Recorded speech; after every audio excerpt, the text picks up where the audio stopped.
Api di Bukit Menoreh. Cerita, Esa Mintarja. Audiobook, novel silat. Bab 347. Ketika mereka memasuki halaman padepokan, maka para cantrik pun telah menerima kuda-kuda mereka, sementara Kiai Gringsing ternyata sudah menunggu mereka di pendapa. Dengan wajah yang cerah Kiai Gringsing menyongsong kehadiran kedua orang muridnya dan mempersilahkan mereka naik ke pendapa bersama Gelagah Putih. Untuk beberapa saat lamanya, mereka masih berbicara tentang keselamatan masing-masing. Sementara itu, seorang cantrik telah menghidangkan minuman dan makanan. "Apakah kau dapat bermalam nanti?" bertanya Kiai Gringsing kepada Swandaru. "Ya Guru.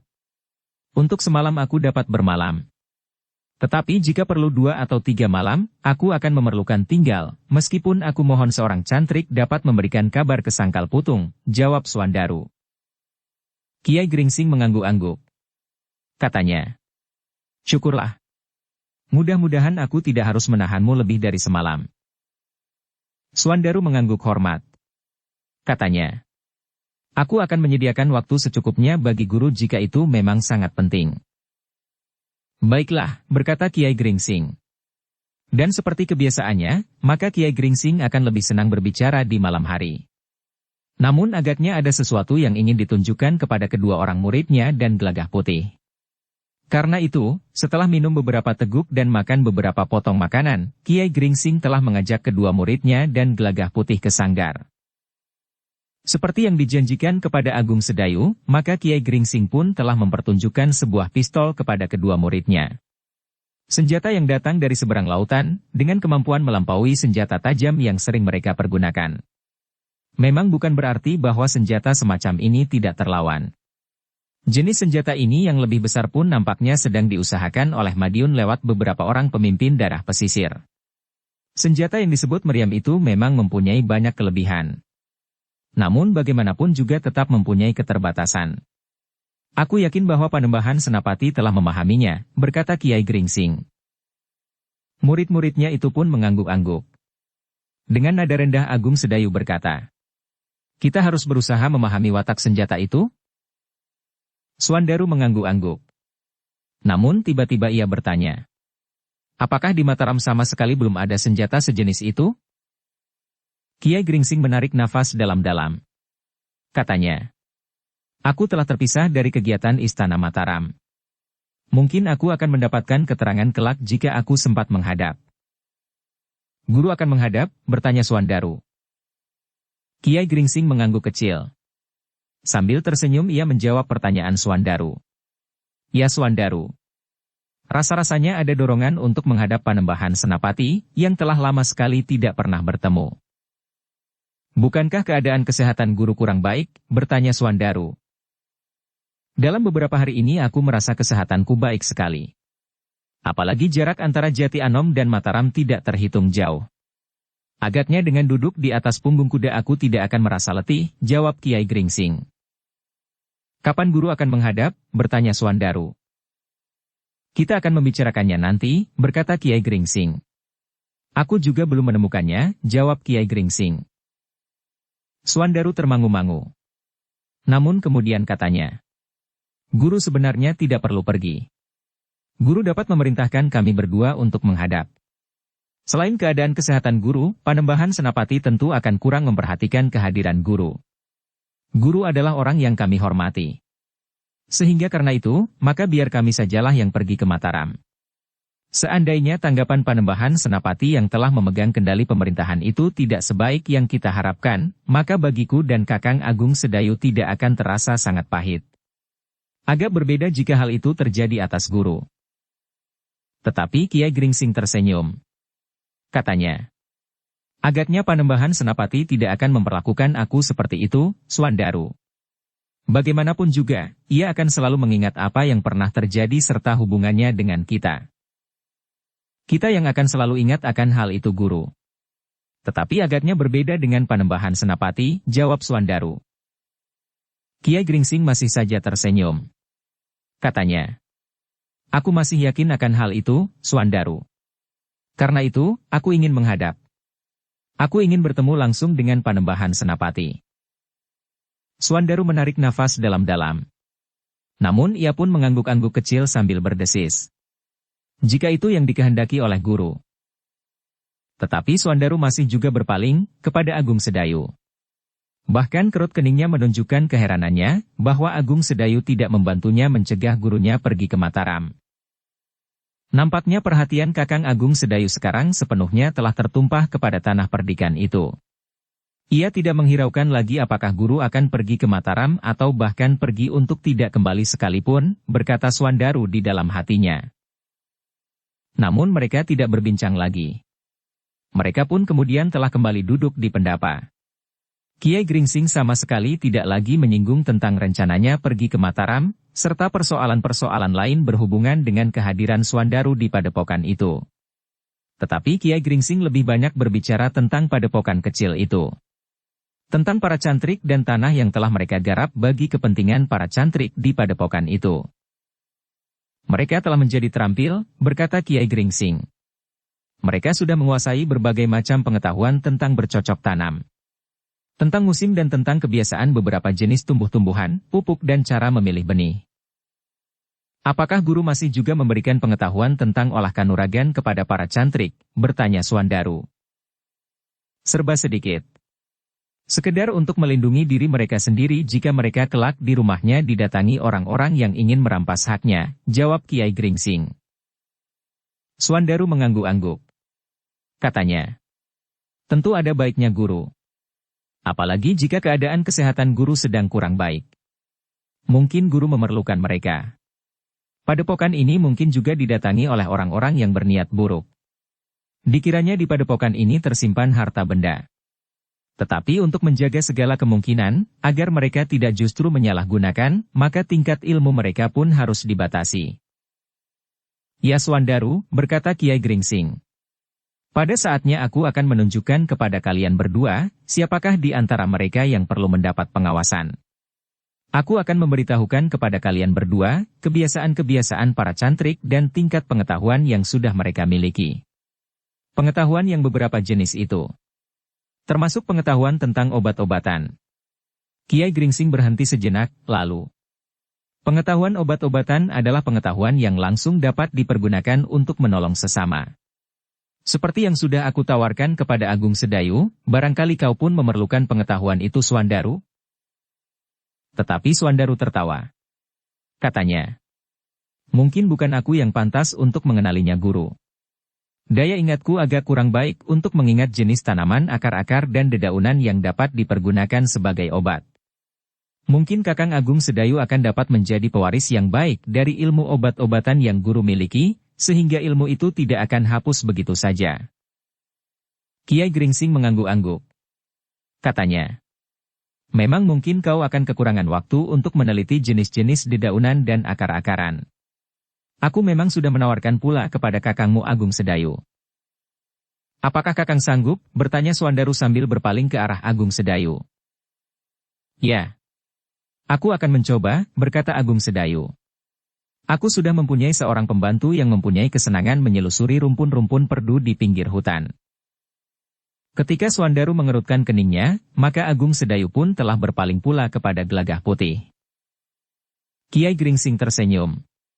Dipandanginya Gelagah Putih yang ikut dalam pembicaraan itu sambil berkata, kalau kau melakukan dengan tekun, maka akhirnya kaulah yang akan memiliki pengetahuan itu. Mungkin Kakang Agung Sedayu akan dapat menjadi pewaris yang baik dari ilmu obat-obatan yang guru miliki, sehingga ilmu itu tidak akan hapus begitu saja. Gelagah Putih pun mengangguk hormat. Katanya, aku akan merasa senang sekali jika aku diperkenankan mengetahui serba sedikit tentang beberapa jenis tanaman yang dapat dipergunakan sebagai obat-obatan. Baiklah, berkata Kiai Gringsing kemudian. Kalian dapat beristirahat sekarang. Malam nanti kita dapat berbincang-bincang lagi. Tetapi Swandaru menjawab. Aku ingin melihat kebun di bagian belakang padepokan ini guru. Silahkan. Kiai Gringsing mengangguk-angguk.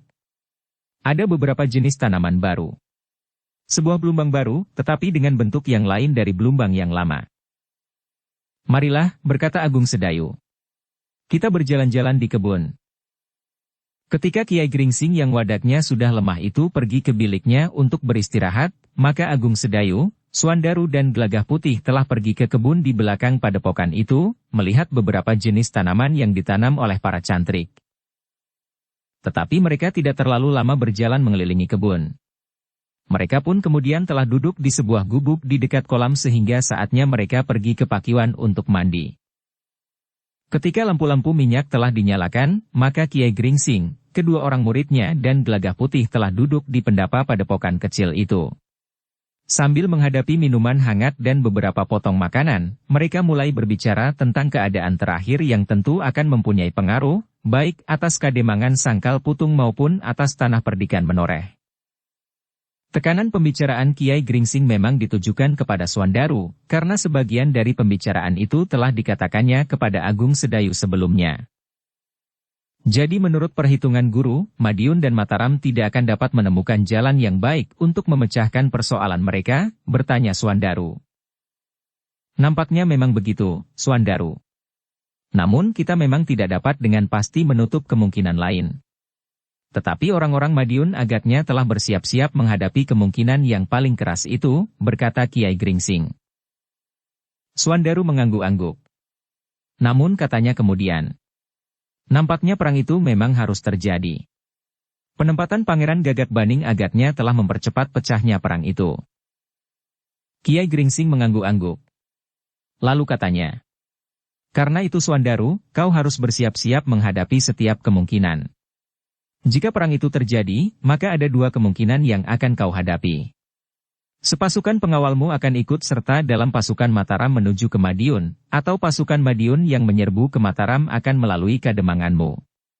Meskipun kemungkinan yang kedua itu kecil, tetapi mengingat kekuatan Madiun yang besar, hal itu mungkin terjadi. Jika Madiun memecah pertahanan Pajang, maka pasukannya akan bergeser ke barat. Seandainya Panembahan Senapati dengan cepat mengerahkan pasukan pertahanannya, maka kemungkinan terbesar Panembahan Senapati akan bertahan di seberang Kali Opak, sebagaimana pernah dilakukan melawan Pajang. Suandaru menarik nafas dalam-dalam.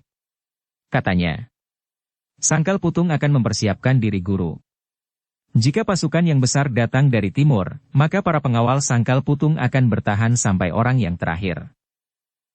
Tetapi Kiai Gringsing menggeleng. Katanya, aku akan menganjurkan lain Suandaru. Jika pasukan itu datang dengan kekuatan yang besar, maka sebaiknya para pengawal akan menyatukan diri dengan kekuatan Untara dari Jati Anom, kemudian bergeser ke barat dan memperkuat pertahanan di seberang Kali Opak. Jika pasukan-pasukan kecil dari Mataram harus bertempur sekelompok demi sekelompok, maka pasukan Madiun akan menggilasnya dengan mudah. Beberapa orang adipati telah menyatukan diri, karena agaknya mereka telah dihasut oleh orang yang sama. Apakah para adipati itu terlalu bodoh untuk dengan mudah mempercayai seseorang? Bertanya Suandaru. Tentu tidak, jawab Kiai Gringsing. Tetapi pada dasarnya benih perlawanan terhadap berdirinya satu kekuatan di Mataram itu memang sudah ada. Kemudian seperti api yang menyala, maka seseorang telah mengipasinya, sehingga nyala itu akan cepat membesar. Suandaru mengangguk-angguk. Sambil berpaling kepada Agung Sedayu, Suandaru bertanya, bagaimana dengan para pengawal di Tanah Perdikan, Kakang? Aku akan mempersiapkan mereka, jawab Agung Sedayu. Namun letak Tanah Perdikan agak lebih baik dari kademanganmu, dipandang dari garis serangan dari Madiun. Tetapi jika Mataram yang berangkat ke Madiun, bertanya Suandaru. Sekelompok pengawal telah siap untuk berangkat. Di Tanah Perdikan ada barak pasukan khusus Mataram, sehingga para pengawal akan dapat bersama dengan mereka, jawab Agung Sedayu. Suandaru mengangguk-angguk. Namun kemudian ia pun bertanya kepada Kiai Gringsing. Guru, apakah guru datang secara khusus ke Mataram dalam hubungannya dengan persoalan Madiun? Terutama memang persoalan itu, jawab Kiai Gringsing. Aku tidak ingin melihat Mataram yang dibangun dengan susah payah, bahkan dengan restu Sultan Hadiwijaya di Pajang itu, akan runtuh begitu saja. Suandaru masih saja mengangguk-angguk. Namun ia pun kemudian bertanya, kapan guru akan pergi menghadap ke Mataram? Rencanaku, aku akan pergi bersama dua orang cantrik. Semata-mata untuk kawan berbincang di perjalanan, jawab Kiai Gringsing. Bukankah guru dapat pergi bersama-sama saat Kakang Agung Sedayu kembali ke Tanah Perdikan? Bertanya Suandaru. Kiai Gringsing menarik nafas dalam-dalam. Katanya, Ya, memang lebih baik bagiku. Tetapi aku akan tetap mengajak 2 orang cantrik bersamaku. Ada juga baiknya guru. Mungkin guru memerlukan sesuatu di perjalanan, jawab Suandaru. Agaknya aku perlu bertanya kepada Agung Sedayu, kapan ia akan kembali ke Tanah Perdikan, berkata Kiai Gringsing kemudian. Mungkin besok lusa guru, jawab Agung Sedayu. Besok aku ingin bertemu dengan Kakang Untara. Gelagah Putih agaknya juga ingin singgah barang sebentar di Banyu Asri. Baik, desis Kiai Gringsing. Besok lusa kita bersama-sama pergi. Mungkin aku akan bermalam 1 malam di Mataram. Tidak untuk apa-apa. Tetapi dengan demikian aku tidak akan merasa terlalu letih. Guru akan bermalam di mana? Bertanya Suandaru. Banyak tempat di Mataram.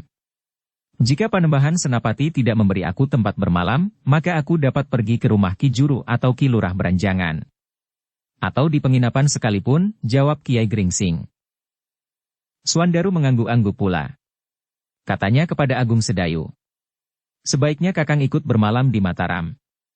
Mungkin guru mengalami kesulitan untuk mencari tempat penginapan. Agung Sedayu mengangguk kecil. Jawabnya. Baiklah. Aku akan menemani guru barang semalam. Bukankah guru juga hanya bermalam semalam? Bertanya Suandaru. Ya.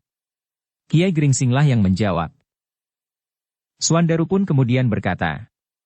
Jika demikian, maka beberapa hari lagi aku akan datang menghadap guru, setelah guru kembali dari Mataram. Mungkin ada sesuatu yang perlu segera aku lakukan.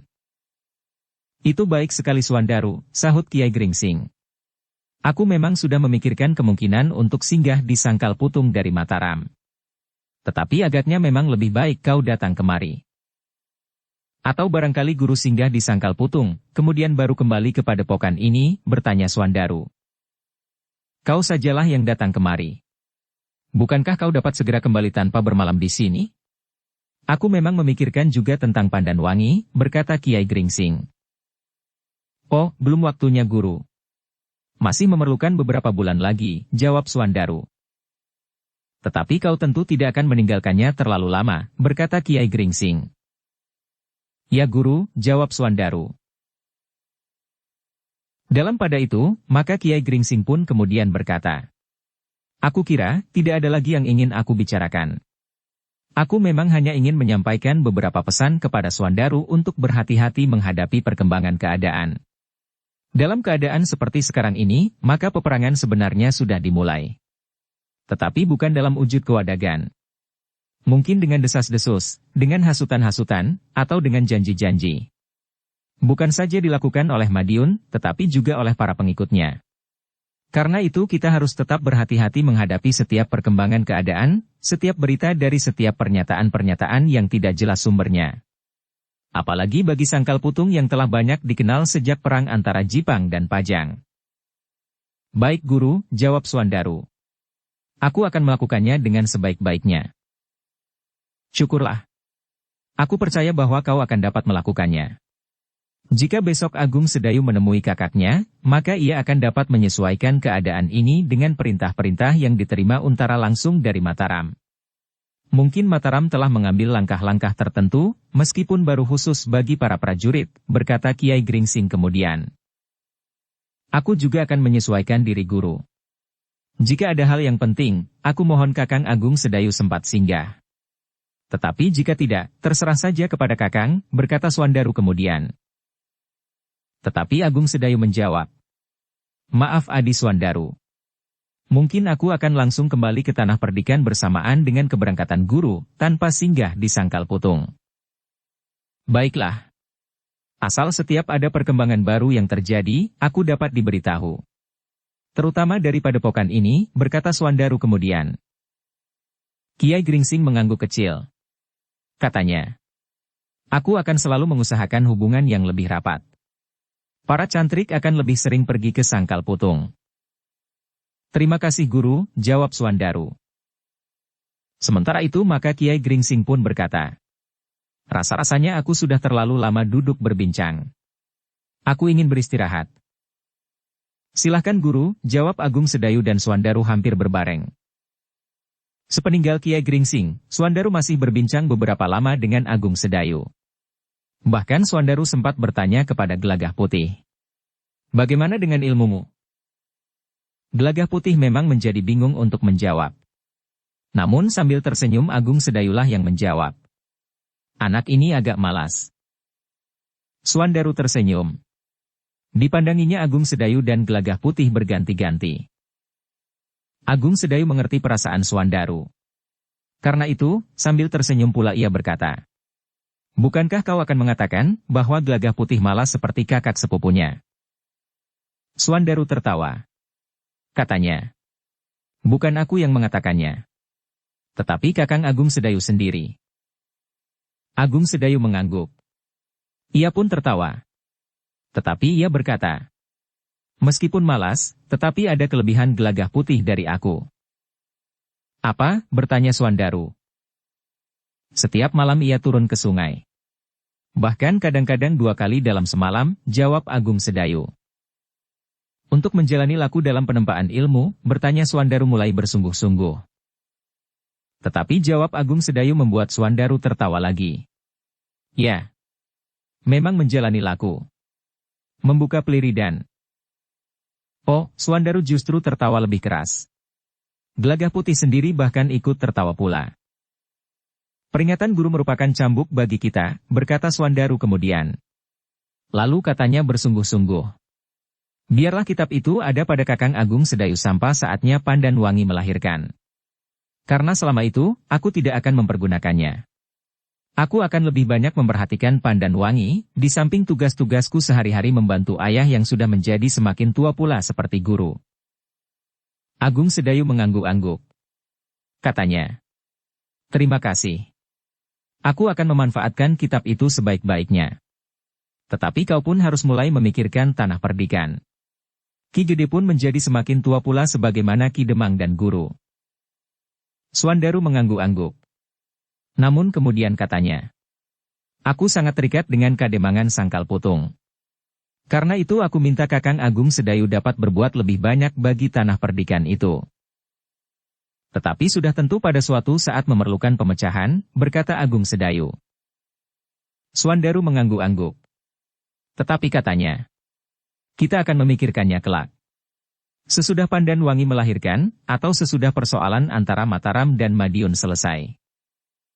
Kelahiran anakmu dapat diperhitungkan. Tetapi kapan persoalan Mataram dan Madiun selesai, masih harus ditunggu tanpa batas waktu.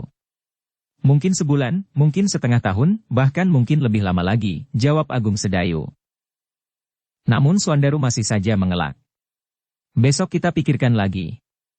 Sekarang kita menghadapi persoalan yang lebih penting selain kelahiran anakku itu. Agung Sedayu menarik nafas dalam-dalam. Nampaknya Suandaru masih segan untuk memikirkan persoalan yang pada suatu saat akan timbul. Meskipun persoalan itu belum memerlukan pemecahan segera, namun Agung Sedayu berharap bahwa setidak-tidaknya Suandaru memberikan perhatian. Tetapi Agung Sedayu memang tidak membicarakannya lagi. Bahkan pembicaraan mereka justru telah beralih pada keadaan kesehatan Kiai Gringsing. Namun beberapa saat kemudian, ketiga orang yang duduk di pendapa itu terkejut. Mereka melihat cantrik yang masih menunggui murid-murid Kiai Gringsing berbincang di tangga pendapa dengan serta-merta telah bangkit berdiri sambil berteriak tertahan. Lihat! Agung Sedayu, Suandaru dan Gelagah Putih masih sempat melihat dalam keremangan cahaya obor 2 orang yang meloncat turun dari atas regol.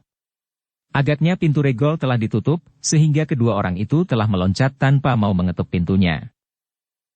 Cantrik yang ada di gardu regol itu pun terkejut. 2 orang cantrik setiap malam bertugas menjaga regol. Mungkin ada tamu di malam hari, sehingga mereka harus membuka selaraknya.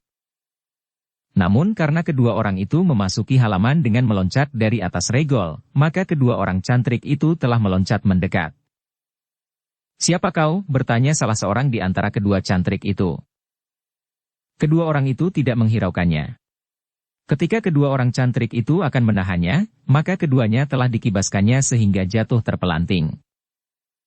Mereka yang ada di pendapa itu pun segera turun menyongsong mereka. Agung Sedayu yang merasa tertua di antara murid-murid Kiai Gringsing itu pun segera menghentikan mereka sambil menyapa. Siapakah kalian? Untuk apa kalian malam-malam begini memasuki padepokan kami? Salah seorang di antara kedua orang itu justru bertanya. Siapakah kalian? Agung Sedayu termangu-mangu. Namun Swandaru nampaknya tidak senang dengan sikap orang itu. Karena itu, maka ialah yang menyahut. Kamilah yang harus bertanya kepada kalian. Siapa kalian dan dengan maksud apa? Jangan keras kepala, geram orang itu. Tetapi Swandaru menjawab. Jika kau tidak menjawab pertanyaan kami persilahkan kalian pergi. Bahkan dengan kekerasan sekalipun. Kedua orang itu termangu-mangu. Namun salah seorang di antara kedua orang itu berkata, di mana orang bercambuk itu? Aku akan berbicara dengannya. Tidak dengan orang lain. Swandaru menjadi semakin tersinggung. Karena itu maka katanya dengan lantang. Jawab dahulu, siapakah kalian, atau tinggalkan tempat ini? Atau kami harus mengusir kalian? Anak iblis. Tidak seorang pun pernah berkata kasar kepadaku, geram seorang di antara mereka. Namun seorang yang lainlah yang menyahut. Agaknya orang itu belum tahu, siapakah kita. Aku tidak peduli. Tetapi anak itu sudah menghinaku, berkata orang yang pertama. Orang yang lain itu telah bergeser maju sambil berkata. Anak-anak muda. Kami adalah orang-orang tua yang digelari Garuda-Garuda dari Bukit Kapur. Kami adalah dua orang di antara mereka yang berada di Bukit Kapur itu. Nah, setelah kalian tahu siapakah kami, maka kalian tentu akan bersikap lain. Kami akan bersikap baik selama kami belum pernah mendengar gelar itu. Mungkin belum. Hanya orang-orang yang memiliki tempat dalam dunia kanuragan sajalah yang dapat mengenali kami, jawab orang itu. Namun kemudian orang itu pun bertanya. Siapakah kalian bertiga? Cantrik-cantrik padepokan ini, atau benar dugaan kami, bahwa dua orang di antara kalian adalah tamu dari Mataram? Kami adalah murid-murid dari perguruan ini, jawab Swandaru. Oh, orang itu mengangguk-angguk. Jadi kalian adalah murid-murid orang bercambuk itu. Kalau begitu aku salah duga. Aku kira ada di antara kalian tamu dari Mataram. Atau setidak-tidaknya utusan dari Mataram. Orangku melihat kehadiran itu. Ia melihat kehadirannya kemarin. Hari ini orang-orang yang dikira orang Mataram itu telah meninggalkan padepokan ini dan kembali lagi bersama orang ketiga. Sementara aku melihat kalian bertiga di pendapa ini. Jadi apa keperluanmu? Bertanya Swandaru. Aku akan bertemu dengan gurumu, berkata orang itu. Katakan keperluanmu, sahut Swandaru. Aku baru akan mengatakannya jika aku tahu keperluanmu. Jika keperluanmu tidak penting, maka kami akan menyelesaikannya. Kau terlalu sombong anak gila. Kebodohanmu lah yang membuatmu tidak mengenal Garuda-Garuda dari Bukit Kapur. Kau akan menyesal jika kami kehabisan kesabaran, geram yang lain. Tetapi Swandaru sama sekali tidak mau mengalah. Ia sudah terlanjur marah. Karena itu maka katanya. Katakan keperluanmu. Kedua orang itu memang menjadi marah. Namun tiba-tiba saja terdengar suara Kiai Gringsing yang berdiri di peringgitan. Oh, nampaknya ada tamu. Kedua orang itu tertegun sejenak. Baru sejenak kemudian seorang di antara mereka berkata. Orang bercambuk. Ya. Akulah yang disebut orang bercambuk itu.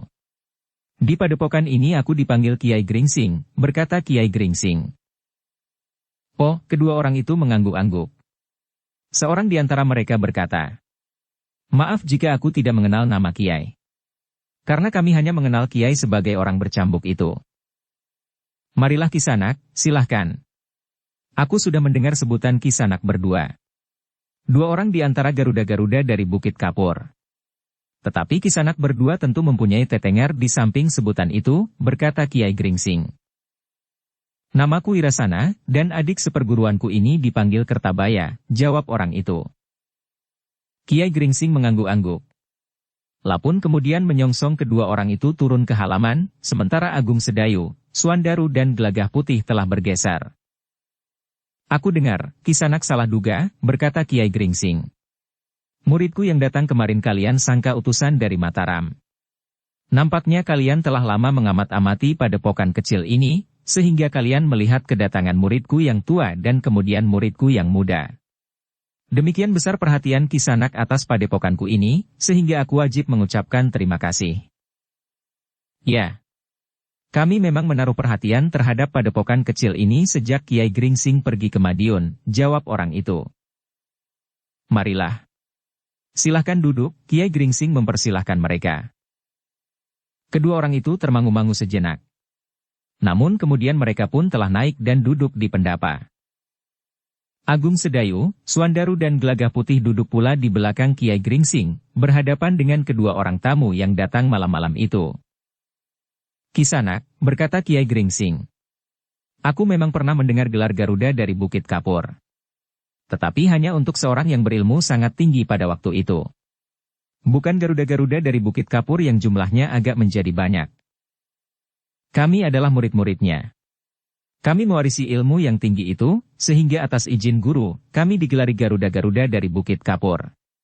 Beberapa orang murid dari perguruan Bukit Kapur telah memiliki ilmu yang tuntas, sehingga kami memang pantas memiliki gelar yang sama dengan guru kami, berkata seorang di antara keduanya.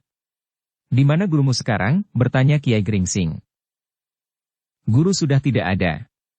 Sudah terlalu tua untuk hidup pada masa ini, jawab orang itu. Apakah gurumu lebih tua dari aku? Bertanya Kiai Gringsing. Kedua orang itu termangu-mangu. Namun kemudian seorang di antara mereka berkata, aku tidak tahu berapa umurmu. Tetapi guruku, benar-benar seekor Garuda yang garang dari Bukit Kapur, telah meninggal. Ketuanya tidak dapat dilawannya dengan ilmunya yang sangat tinggi. Tetapi meninggalnya guru bukan berarti lenyapnya ilmu dari perguruan Bukit Kapur. Kami murid-muridnya akan menebarkan sayap ke seluruh tanah ini. Kiai Gringsing mengangguk-angguk. Murid-murid dari Garuda Bukit Kapur yang pernah dikenalnya itu sudah nampak lebih tua dari orang-orang Separobaya. Apalagi yang bernama Wirasana. Sehingga menurut dugaan Kiai Gringsing, Garuda itu memang lebih tua daripadanya. Sementara itu orang yang menyebut dirinya bernama Wirasana itu berkata, aku mengenal nama orang bercambuk dari guruku. Guruku menyebutnya sebagai orang yang paling berbahaya dari semua orang berilmu di tanah ini. Oh, Kiai Gringsing tersenyum. Kenapa gurumu menganggap aku sangat berbahaya? Bukankah kita tidak pernah berhubungan? Apalagi saling merugikan? Perguruan kami memang belum pernah bersentuhan dengan perguruanmu. Tetapi guru menganggap bahwa kau adalah orang yang hanya menuruti kemauanmu sendiri. Kau adalah orang yang sulit untuk diajak berbicara, berkata Wirasana kemudian. Kiai Gringsing tertawa. Katanya, gurumu tentu yang berpendirian aneh. Orang-orang yang tidak sependapat dengannya dianggapnya berbahaya dan menuruti kemauan sendiri. Tidak. Guruku cukup bijaksana, berkata Wirasana. Baiklah, berkata Kiai Gringsing. Apapun anggapan gurumu, namun aku ingin tahu apakah maksud kedatanganmu sekarang? Sudah aku katakan, jawab Wirasana. Jika yang datang itu utusan dari Mataram, maka aku akan membunuhnya. Tetapi karena mereka adalah murid-muridmu, maka tentu saja aku tidak akan melakukannya. Kiai Gringsing mengerutkan keningnya. Dengan heran ia bertanya. Seandainya keduanya utusan dari Mataram, apakah salah mereka? Aku tidak menghitung salah mereka. Tetapi kematian utusan itu akan menjauhkan jarak antara padepokan ini dengan Mataram, jawab Wirasana.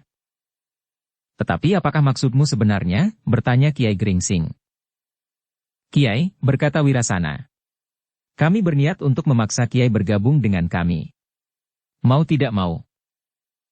Swandaru sudah beringsut. Tetapi Kiai Gringsing justru tertawa berkepanjangan. Katanya, kalianlah agaknya yang termasuk orang yang paling berbahaya. Bukan saja menuruti kemauan sendiri, tetapi memaksa orang lain mengikuti kemauanmu. Itu tentu ajaran gurumu. Kiai Gringsing yang bergelar orang bercambuk, berkata Wirasana. Niatku bukannya tidak beralasan. Kami tahu bahwa kau mempunyai pengaruh atas dua daerah yang luas dan kuat. Adalah kebetulan bahwa murid-muridmu ada di sini sekarang. Aku sudah mengumpulkan keterangan bahwa murid-muridmu mempunyai pengaruh yang besar, bahkan menentukan di Tanah Perdikan Menoreh dan Kademangan Sangkal Putung. Dua daerah yang ada di sebelah barat dan sebelah timur Mataram. Nah, jika kau berpijak kepada kami, maka kau dapat menggerakkan kedua muridmu untuk menghimpit Mataram dari dua sisi. Tentu tidak hanya dengan kekuatan sendiri. Madiun akan dapat mengirimkan kekuatan yang menurut perhitungan dengan pasti akan berhasil. Ternyata kau tidak berbeda dengan orang-orang Nagaraga dan beberapa orang dari padepokan yang lain yang berada di bawah pengaruh Madiun. Usaha mereka selama ini tidak berarti apa-apa. Aku justru ingin memperingatkanmu bahwa usahamu tentu juga akan sia-sia, berkata Kiai Gringsing. Karena itu aku melangkah dengan hati-hati, berkata orang itu. Aku mulai dari padepokan ini. Swandaru menjadi semakin gelisah. Tetapi Kiai Gringsing masih juga tertawa. Katanya, kau benar bahwa murid-muridku ada di sini sekarang, sebagaimana pengakuan mereka. Kau pun benar bahwa muridku yang seorang adalah anak Ki Demang Sangkal Putung, dan seorang lagi menantu Ki Demang Sangkal Putung, yang berada di Tanah Perdikan Menoreh, membantu Ki Gede memerintah Tanah Perdikan yang luas itu. Bukankah itu satu kebetulan? Mereka ada di sini sekarang. Kita dapat membicarakannya dengan terbuka dan berterus terang, sehingga kita akan mendapat satu keputusan yang menguntungkan kita semuanya, berkata Wirasana. Dukung channel Novel Silat dengan subscribe, follow, like, komen dan share. Kiai Gringsing mengangguk-angguk. Katanya, agaknya kalian telah melakukan penyelidikan yang cermat tentang kami. Tetapi nampaknya kalian baru mendengar beberapa hal tentang perguruan kecil yang tidak berarti apa-apa ini, namun kalian belum pernah melihat orang-orang yang sedang kalian selidiki itu. Kalian sudah tahu bahwa murid-muridku mempunyai pengaruh yang bahkan menentukan di Sangkal Putung dan Tanah Perdikan Menoreh. Benar-benar satu hasil penyelidikan yang cermat. Tetapi kalian belum tahu, yang manakah muridku yang ada di Tanah Perdikan Menoreh dan yang manakah yang ada di Sangkal Putung.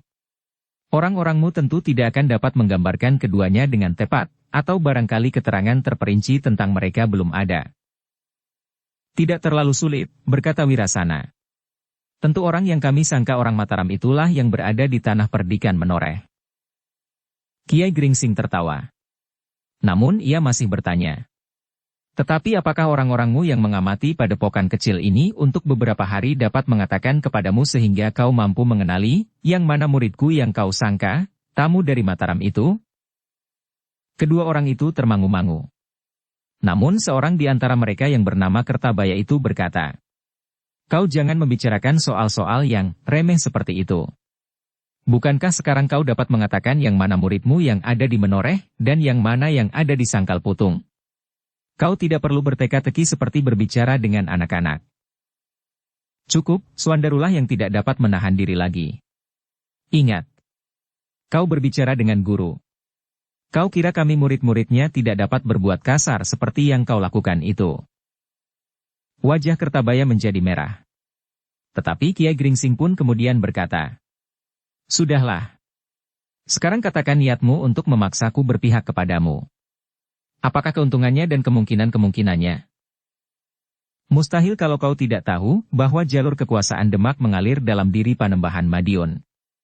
Tidak dalam tubuh Panembahan Senapati. Kau tahu, Senapati anak pemanahan itu berdarah gembala dari Sela, sehingga tidak pantas untuk disembah seluruh rakyat Mataram dan bahkan seluruh tanah ini, berkata Kertabaya. Itukah alasan kalian-kalian satu-satunya? Jika itu yang kau maksud, maka sebenarnya kalian sudah menyadari sikap Panembahan Madiun sendiri. Panembahan Madiun sama sekali tidak berkeberatan kekuasaan berpindah dari Pajang ke Mataram, karena wahyu keraton memang sudah berpindah, berkata Kiai Gringsing. Jika demikian, tentu Panembahan Madiun tidak akan menghimpun kekuatan untuk melawan Mataram, berkata Kertabaya. Itulah justru yang harus diketahui. Siapakah sebenarnya yang telah berdiri di belakang tabir kemelut di atas Madiun itu, berkata Kiai Gringsing. Jangan mengada-ada, berkata Wirasana. Semua adipati di daerah timur sudah sepakat bahwa mereka akan memadamkan api yang mulai menyala di dalam sekam. Meskipun baru sepeletik kecil, tetapi akhirnya akan dapat membakar seluruh lumbung di tanah ini. Nah, bukankah kau sadari bahwa senapati di Mataram yang mengangkat dirinya sebagai panembahan itu sama sekali bukan sesembahan kita? Jangan menelusuri darah keturunan semata-mata. Nilai seseorang ditentukan oleh banyak hal yang ada pada dirinya. Keturunan, tetapi juga tingkah laku, sikap dan pandangan hidupnya, dan masih banyak lagi. Katakanlah kepribadiannya, berkata Kiai Gringsing. Kiai, berkata Wirasana. Baiklah, aku berterus terang. Mungkin akan dapat membantu Kiai mengambil keputusan. Di samping para adipati yang dihimpun langsung oleh Panembahan Madiun, maka seorang yang sangat berpengaruh telah ikut pula menghimpun kekuatan. Bukan kekuatan prajurit dari kadipaten-kadipaten, tetapi kekuatan dari padepokan-padepokan yang tersebar di daerah timur. Tetapi Kiai Gringsing sama sekali tidak terkejut. Katanya, "Aku sudah mengira. Seseorang tentu berusaha untuk menghimpun kekuatan yang sebelumnya seakan-akan telah bergerak sendiri-sendiri. Ada beberapa padepokan yang sudah berpacu untuk mendapat pujian dari Panembahan Madiun dengan mengambil langkah sendiri-sendiri. Tetapi tidak satupun yang pernah berhasil. Mereka lupa bahwa Panembahan Senapati adalah seorang yang selain menjadi pemimpin pemerintahan di Mataram, juga seorang yang pernah menjalani laku melampaui seorang pertapa, sehingga Panembahan Senapati pun secara pribadi memiliki ilmu yang sangat tinggi. Selain ilmu yang diwarisinya dari ayahandanya Sultan Pajang, juga ilmu yang disadapnya dari mana-mana. Tetapi bukankah Kiai belum tahu, siapakah yang telah menyatakan dirinya menjadi pimpinan tertinggi dari kekuatan-kekuatan yang ada di padepokan-padepokan itu, berkata Wirasana. Apakah orang itu telah mendapat restu dari Panembahan Madiun, bertanya Kiai Gringsing. Tentu, jawab Wirasana. Orang itu adalah sandaran kekuatan rohani dari Panembahan Madiun. Siapa? Bertanya Kiai Gringsing pula. Orang itu pulalah yang telah menunjuk kami agar menemui orang bercambuk, karena pemimpin kami itu belum mengetahui bahwa Kiai di sini disebut Kiai Gringsing, berkata Wirasana. Siapakah orang itu? Desak Kiai Gringsing. Ki Bagus Jalu, yang bergelar Panembahan Cahyawarastra, jawab Wirasana. Kiai Gringsing mengerutkan keningnya. Sambil menggeleng ia berkata, "Aku belum pernah mendengar nama itu." Mungkin. Orang itu pun mengatakan bahwa jika aku sempat bertemu dengan orang bercambuk, maka ia berpesan untuk menyebut nama Kecuruk Putih yang bergelar Sang Saka, berkata Wirasana. Kiai Gringsing mengerutkan keningnya. Namun ia pun kemudian tertawa berkepanjangan. Di sela-sela derai tertawanya itu terdengar ia berkata, "Jadi orang itulah yang berdiri di sisi Panembahan Madiun, selain para adipati? Pantas, kau dan beberapa padepokan telah melibatkan diri pula. Seandainya gurumu masih ada, mungkin Garuda Bukit Kapur itu akan bersikap lain.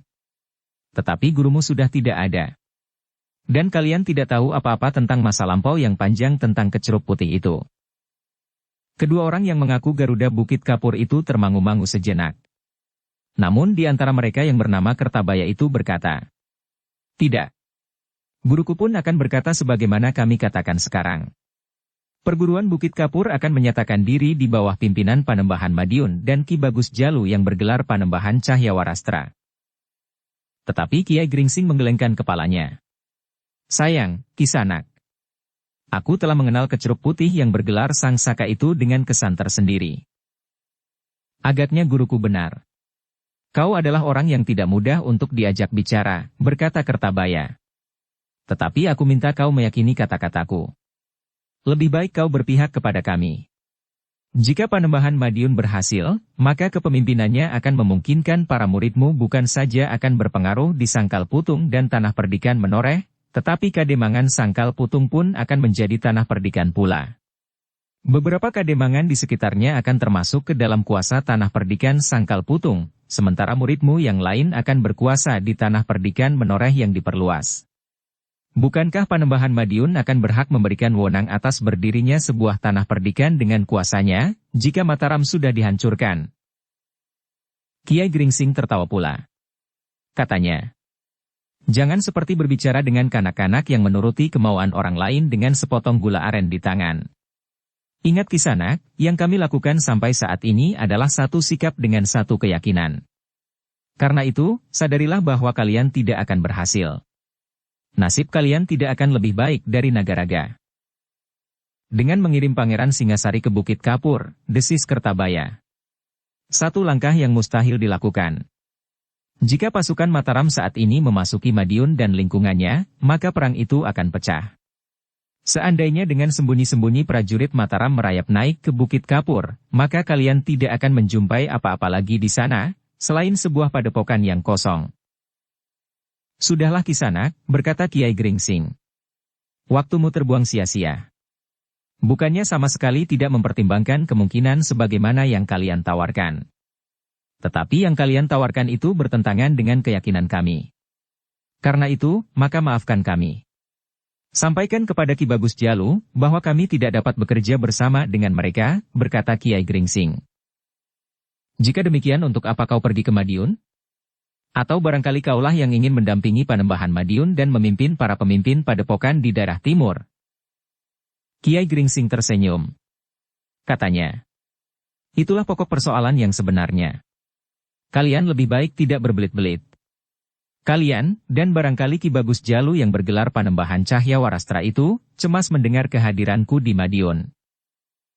Agaknya guruku benar, desis Wirasana. Yang disebut orang bercambuk adalah orang yang keras kepala. Cukup, Swandaru tidak dapat menahan diri lagi.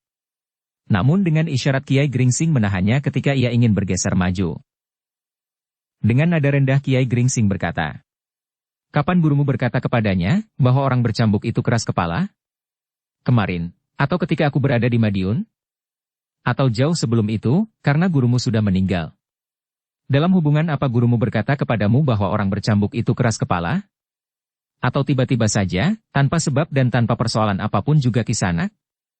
Aku tidak pernah berhubungan apalagi saling merugikan dengan orang yang pernah digelari Garuda Bukit Kapur. Adalah mustahil jika tiba-tiba saja tanpa sebab beberapa waktu yang lalu, sebelum guru itu meninggal, telah mengatakan tentang aku. Karena itu, ada beberapa kemungkinan.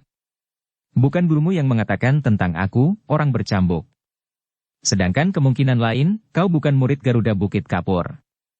Atau Garuda Bukit Kapur itu masih hidup sampai sekarang tetapi tersisih dan dibayangi oleh kekuatan lain, sehingga ia tidak dapat berbuat apa-apa lagi.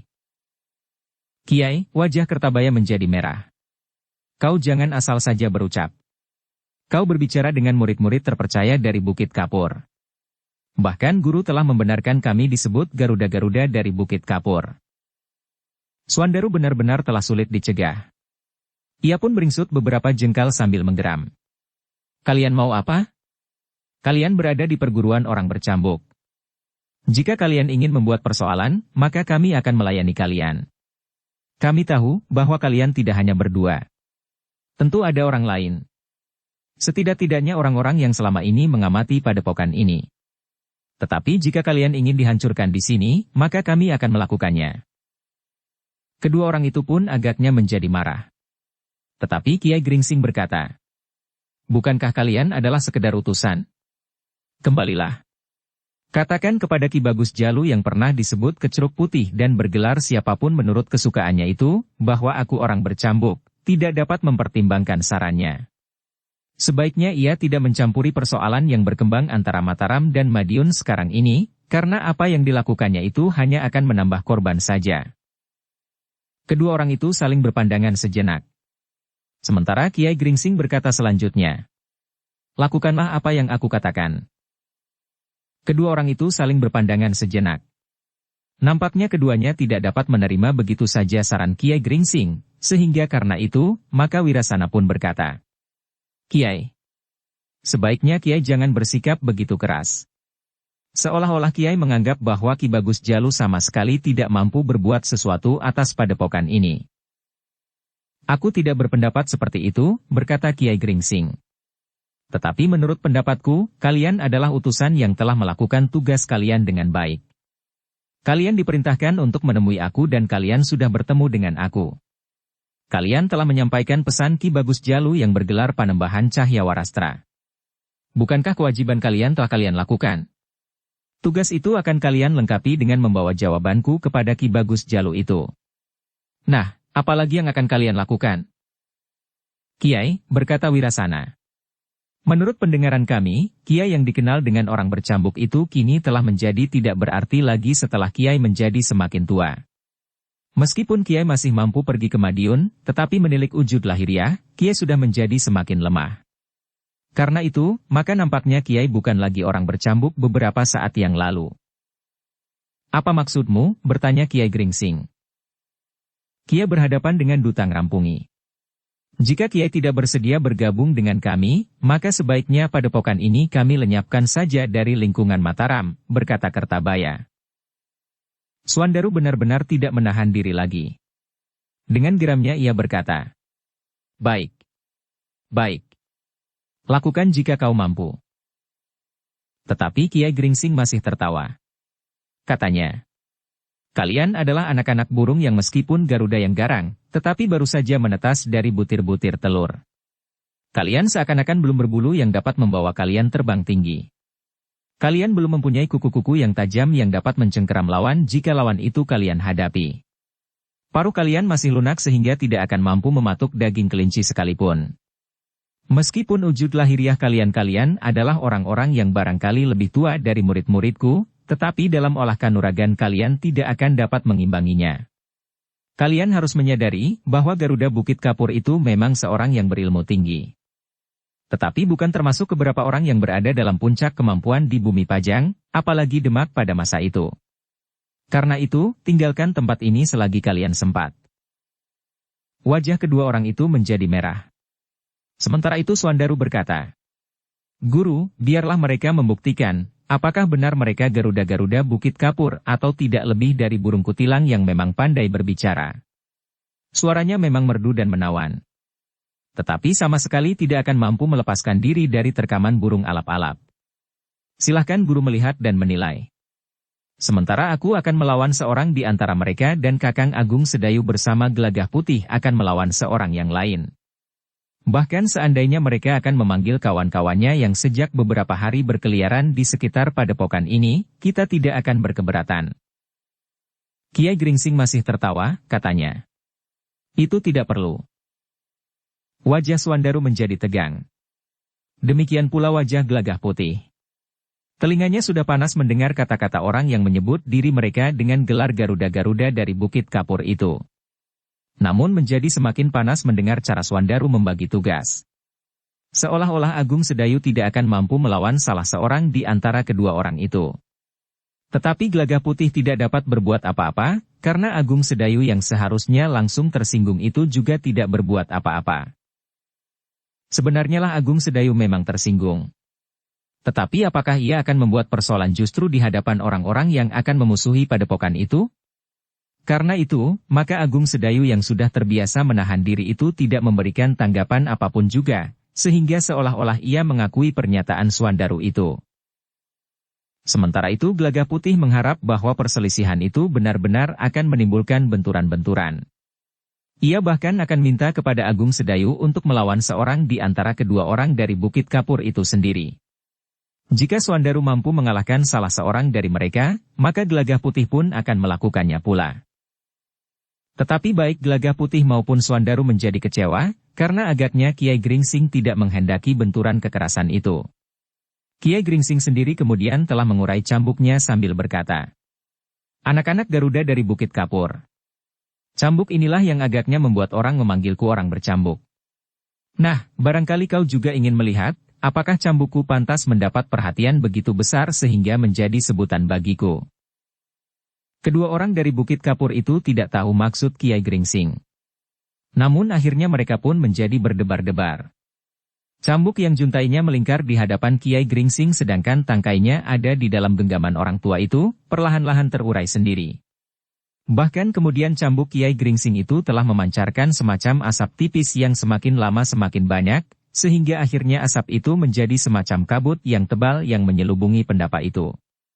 Demikian tebalnya kabut itu, sehingga orang-orang yang berada di pendapa itu tidak dapat melihat yang satu dengan yang lain, kecuali Kiai Gringsing sendiri dan Agung Sedayu yang memang mempunyai aji sabta pandulu, meskipun hanya remang-remang. Orang-orang dari Bukit Kapur itu pun menjadi berdebar-debar. Mereka tidak melihat lagi Kiai Gringsing yang duduk di hadapannya. Bahkan rasa-rasanya pendapa itu bukan saja menjadi gelap karena kabut, tetapi menjadi sesak pula. Nafas mereka rasa-rasanya menjadi terganggu oleh kabut yang semakin padat di sekitarnya. Agung Sedayu mengerti bahwa kabut itu bukannya asap yang keluar dari cambuk Kiai Gringsing, tetapi salah satu di antara ilmu Kiai Gringsing yang telah dikenalnya. Namun agaknya Kiai Gringsing telah mempergunakan cambuknya sebagai tekanan bahwa cambuk itu memang benar-benar khusus sehingga ia disebut orang bercambuk. Dalam kegelisahan itu terdengar suara Kiai Gringsing. "Nah Ki Wirasana dan Ki Kertabaya, apakah kalian masih juga ingin memaksakan kehendakmu? Kenapa kau bersembunyi Kiai? Bertanya Wirasana. Aku tidak bersembunyi. Aku di sini. Jika kau memang berilmu tinggi, maka kau tentu mampu menembus gelapnya kabutku ini, jawab Kiai Gringsing. Suandaru dan Gelagah Putih yang juga mendengar suara Kiai Gringsing itu pun menjadi berdebar-debar pula. Ternyata mereka pun tidak mampu menembus kabut itu sampai jarak yang hanya 2-3 depa di hadapannya.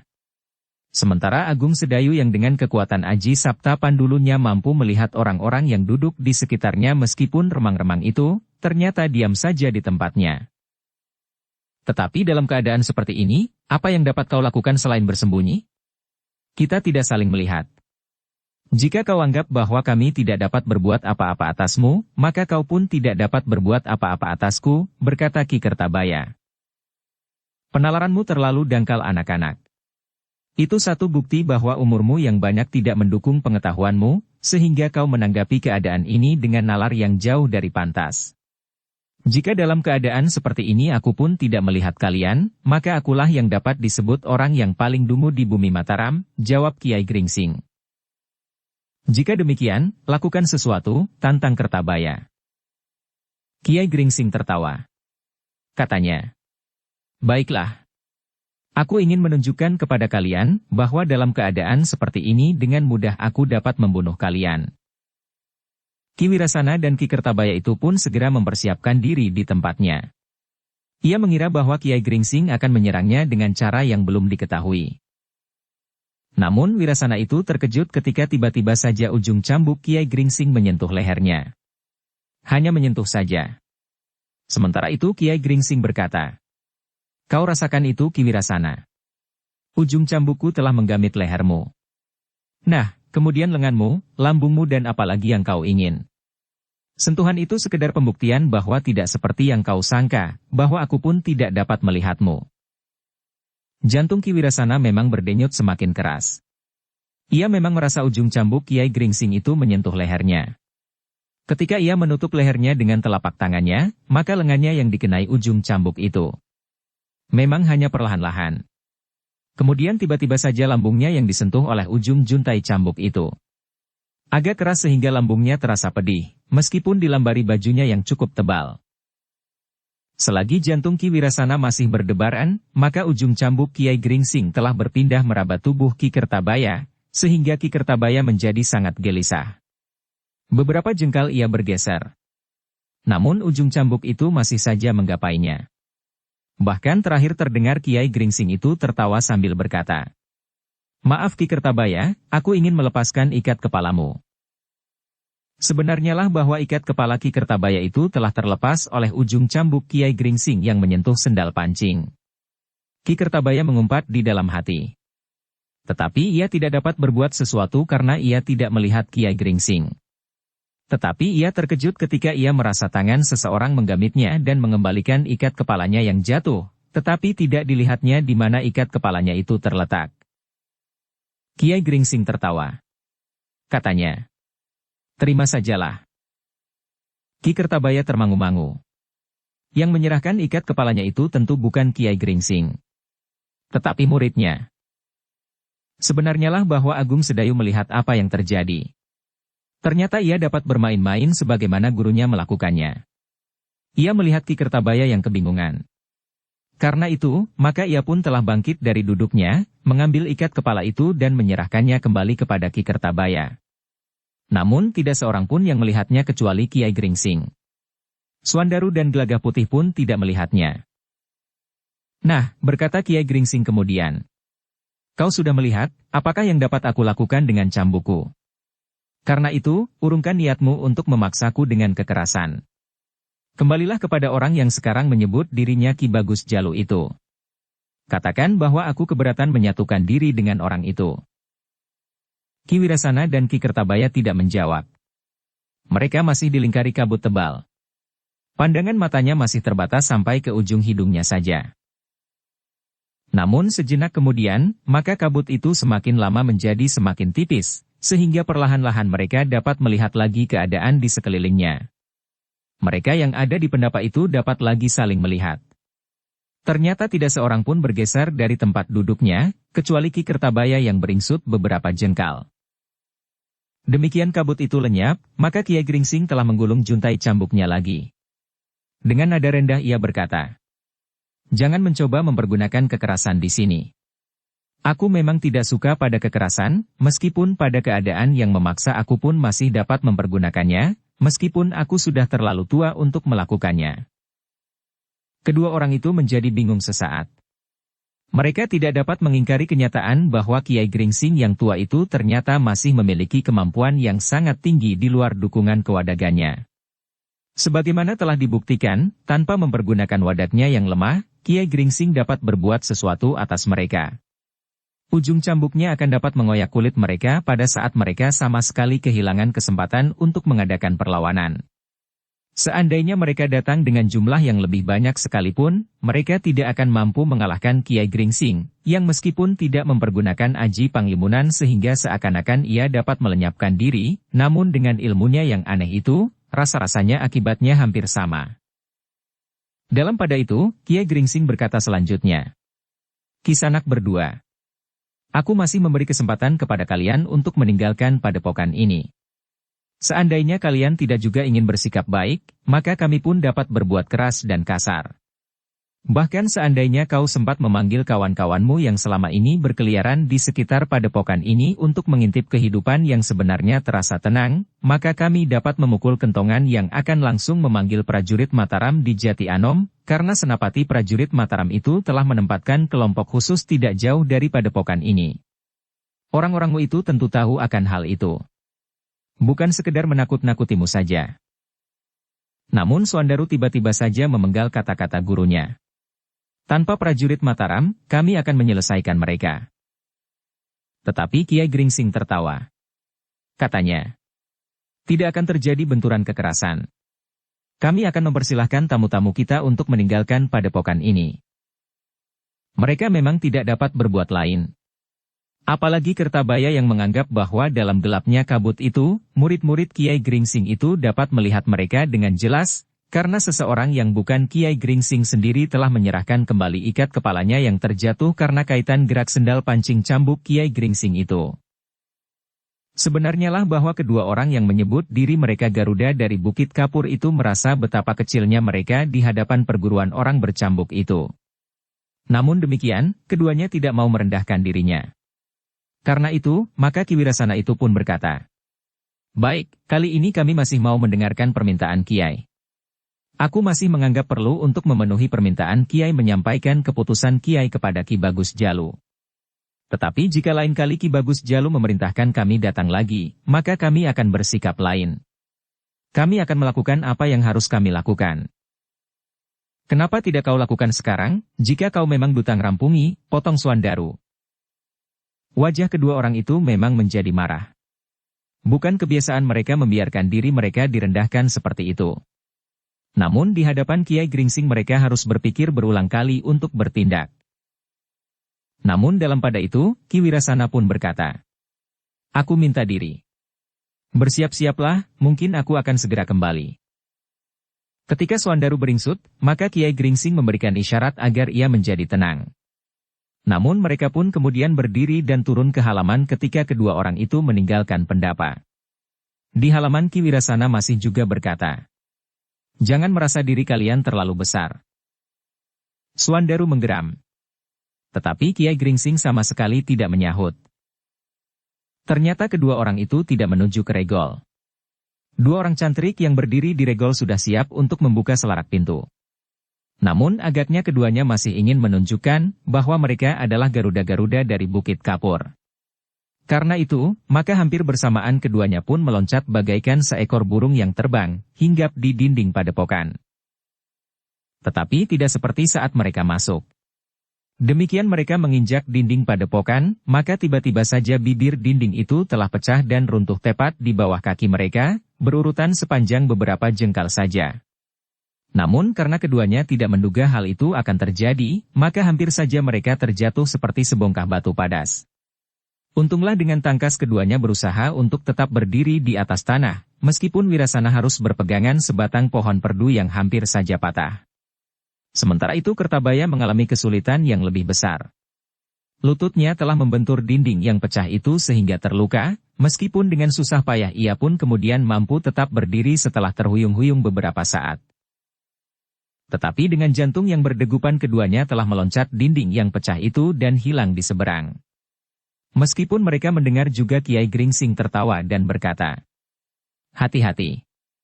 Ilmumu meringankan tubuh masih mentah. Bahkan justru sebaliknya, sehingga dindingku pecah. Seharusnya kalian memperbaikinya lebih dahulu." Tetapi kedua orang itu sama sekali tidak berpaling.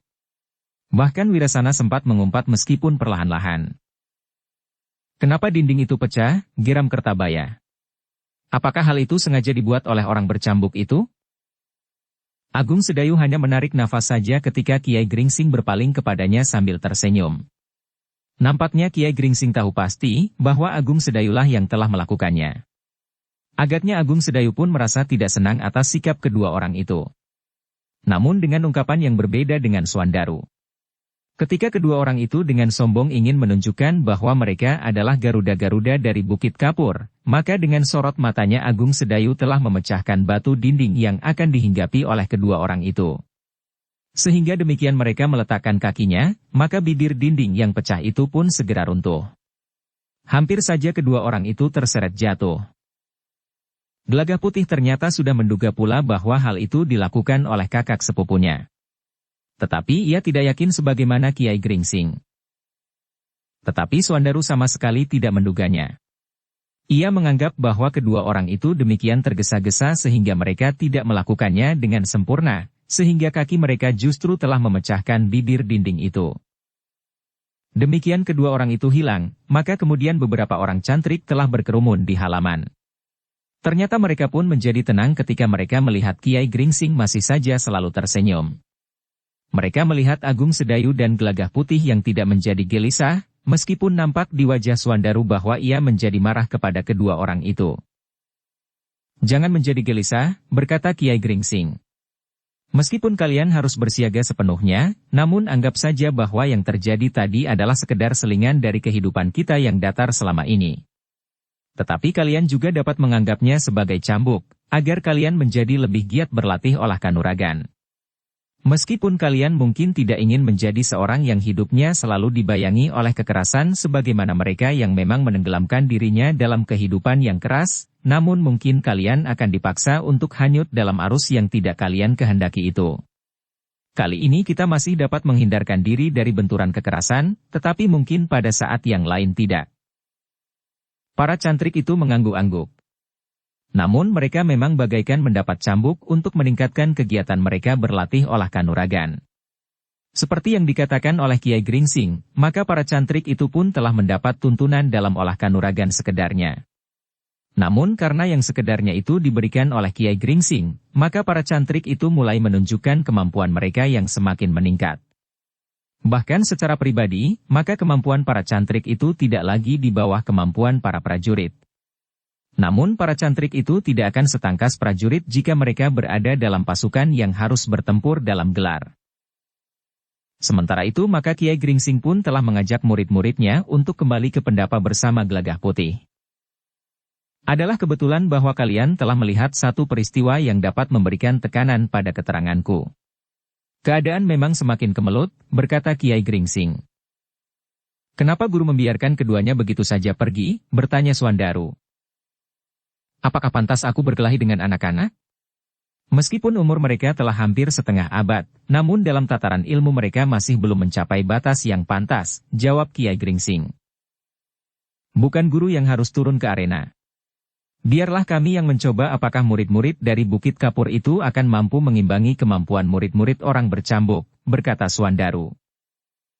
"Seandainya kalian dapat menyelesaikan mereka, maka tentu orang-orang Madiun menganggap bahwa aku telah membantai anak-anak mereka. Mereka tentu tidak akan percaya bahwa kalianlah yang telah mengalahkan mereka, karena tidak seorang saksi pun di antara mereka yang melihat," berkata Kiai Gringsing. Suandaru menarik nafas dalam-dalam. Ia memang tidak dapat memaksakan kehendaknya kepada gurunya. Namun Suandaru memang merasa kecewa bahwa Agung Sedayu rasa-rasanya tidak mengacuhkan sama sekali kepada apa yang telah terjadi itu. Ia tidak menjadi marah dan mencoba untuk mencegahnya atau berbuat apapun terhadap orang-orang itu.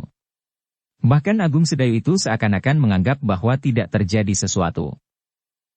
Kakang Agung Sedayu tentu merasa senang atas keputusan guru yang mengusir kedua orang itu dengan caranya, berkata Swandaru yang seolah-olah baru sempat menyadari dan mengagumi apa yang baru saja dilakukan oleh gurunya. Swandaru pun mengerti bahwa ilmu yang baru saja ditunjukkan oleh gurunya itu agaknya termuat di dalam kitab yang sedang dipinjamnya bersama-sama dengan Agung Sedayu. Pada saat-saat ia membuka-buka halamannya, maka ia sempat melihat sekilas bagian yang memuat laku tentang ilmu yang baru saja ditunjukkan oleh gurunya. Namun Swandaru agaknya memang kurang tertarik. Tetapi ketika gurunya menyatakan bahwa orang-orang yang berilmu tinggi akan dapat menembus kabutnya, maka Swandaru mulai memikirkan kemungkinan itu. Bukan untuk menumbuhkan kabut, tetapi bagaimana ia dapat menembus kabut dengan penglihatannya, yang rasa-rasanya tentu didapatinya dalam kitab Kiai Gringsing. Mungkin aku belum menemukannya, berkata Swandaru di dalam hatinya. Jika guru memiliki ilmu, maka rangkaiannya tentu dimilikinya pula. Demikian pula pemuatannya di dalam kitab itu. Namun dalam pada itu, maka Kiai Gringsing pun kemudian telah berkata, "Aku letih sekali. Dalam keadaan lemah aku telah memaksakan kemampuanku bermain-main dengan kabut itu. Karena itu, maka agaknya aku perlu beristirahat.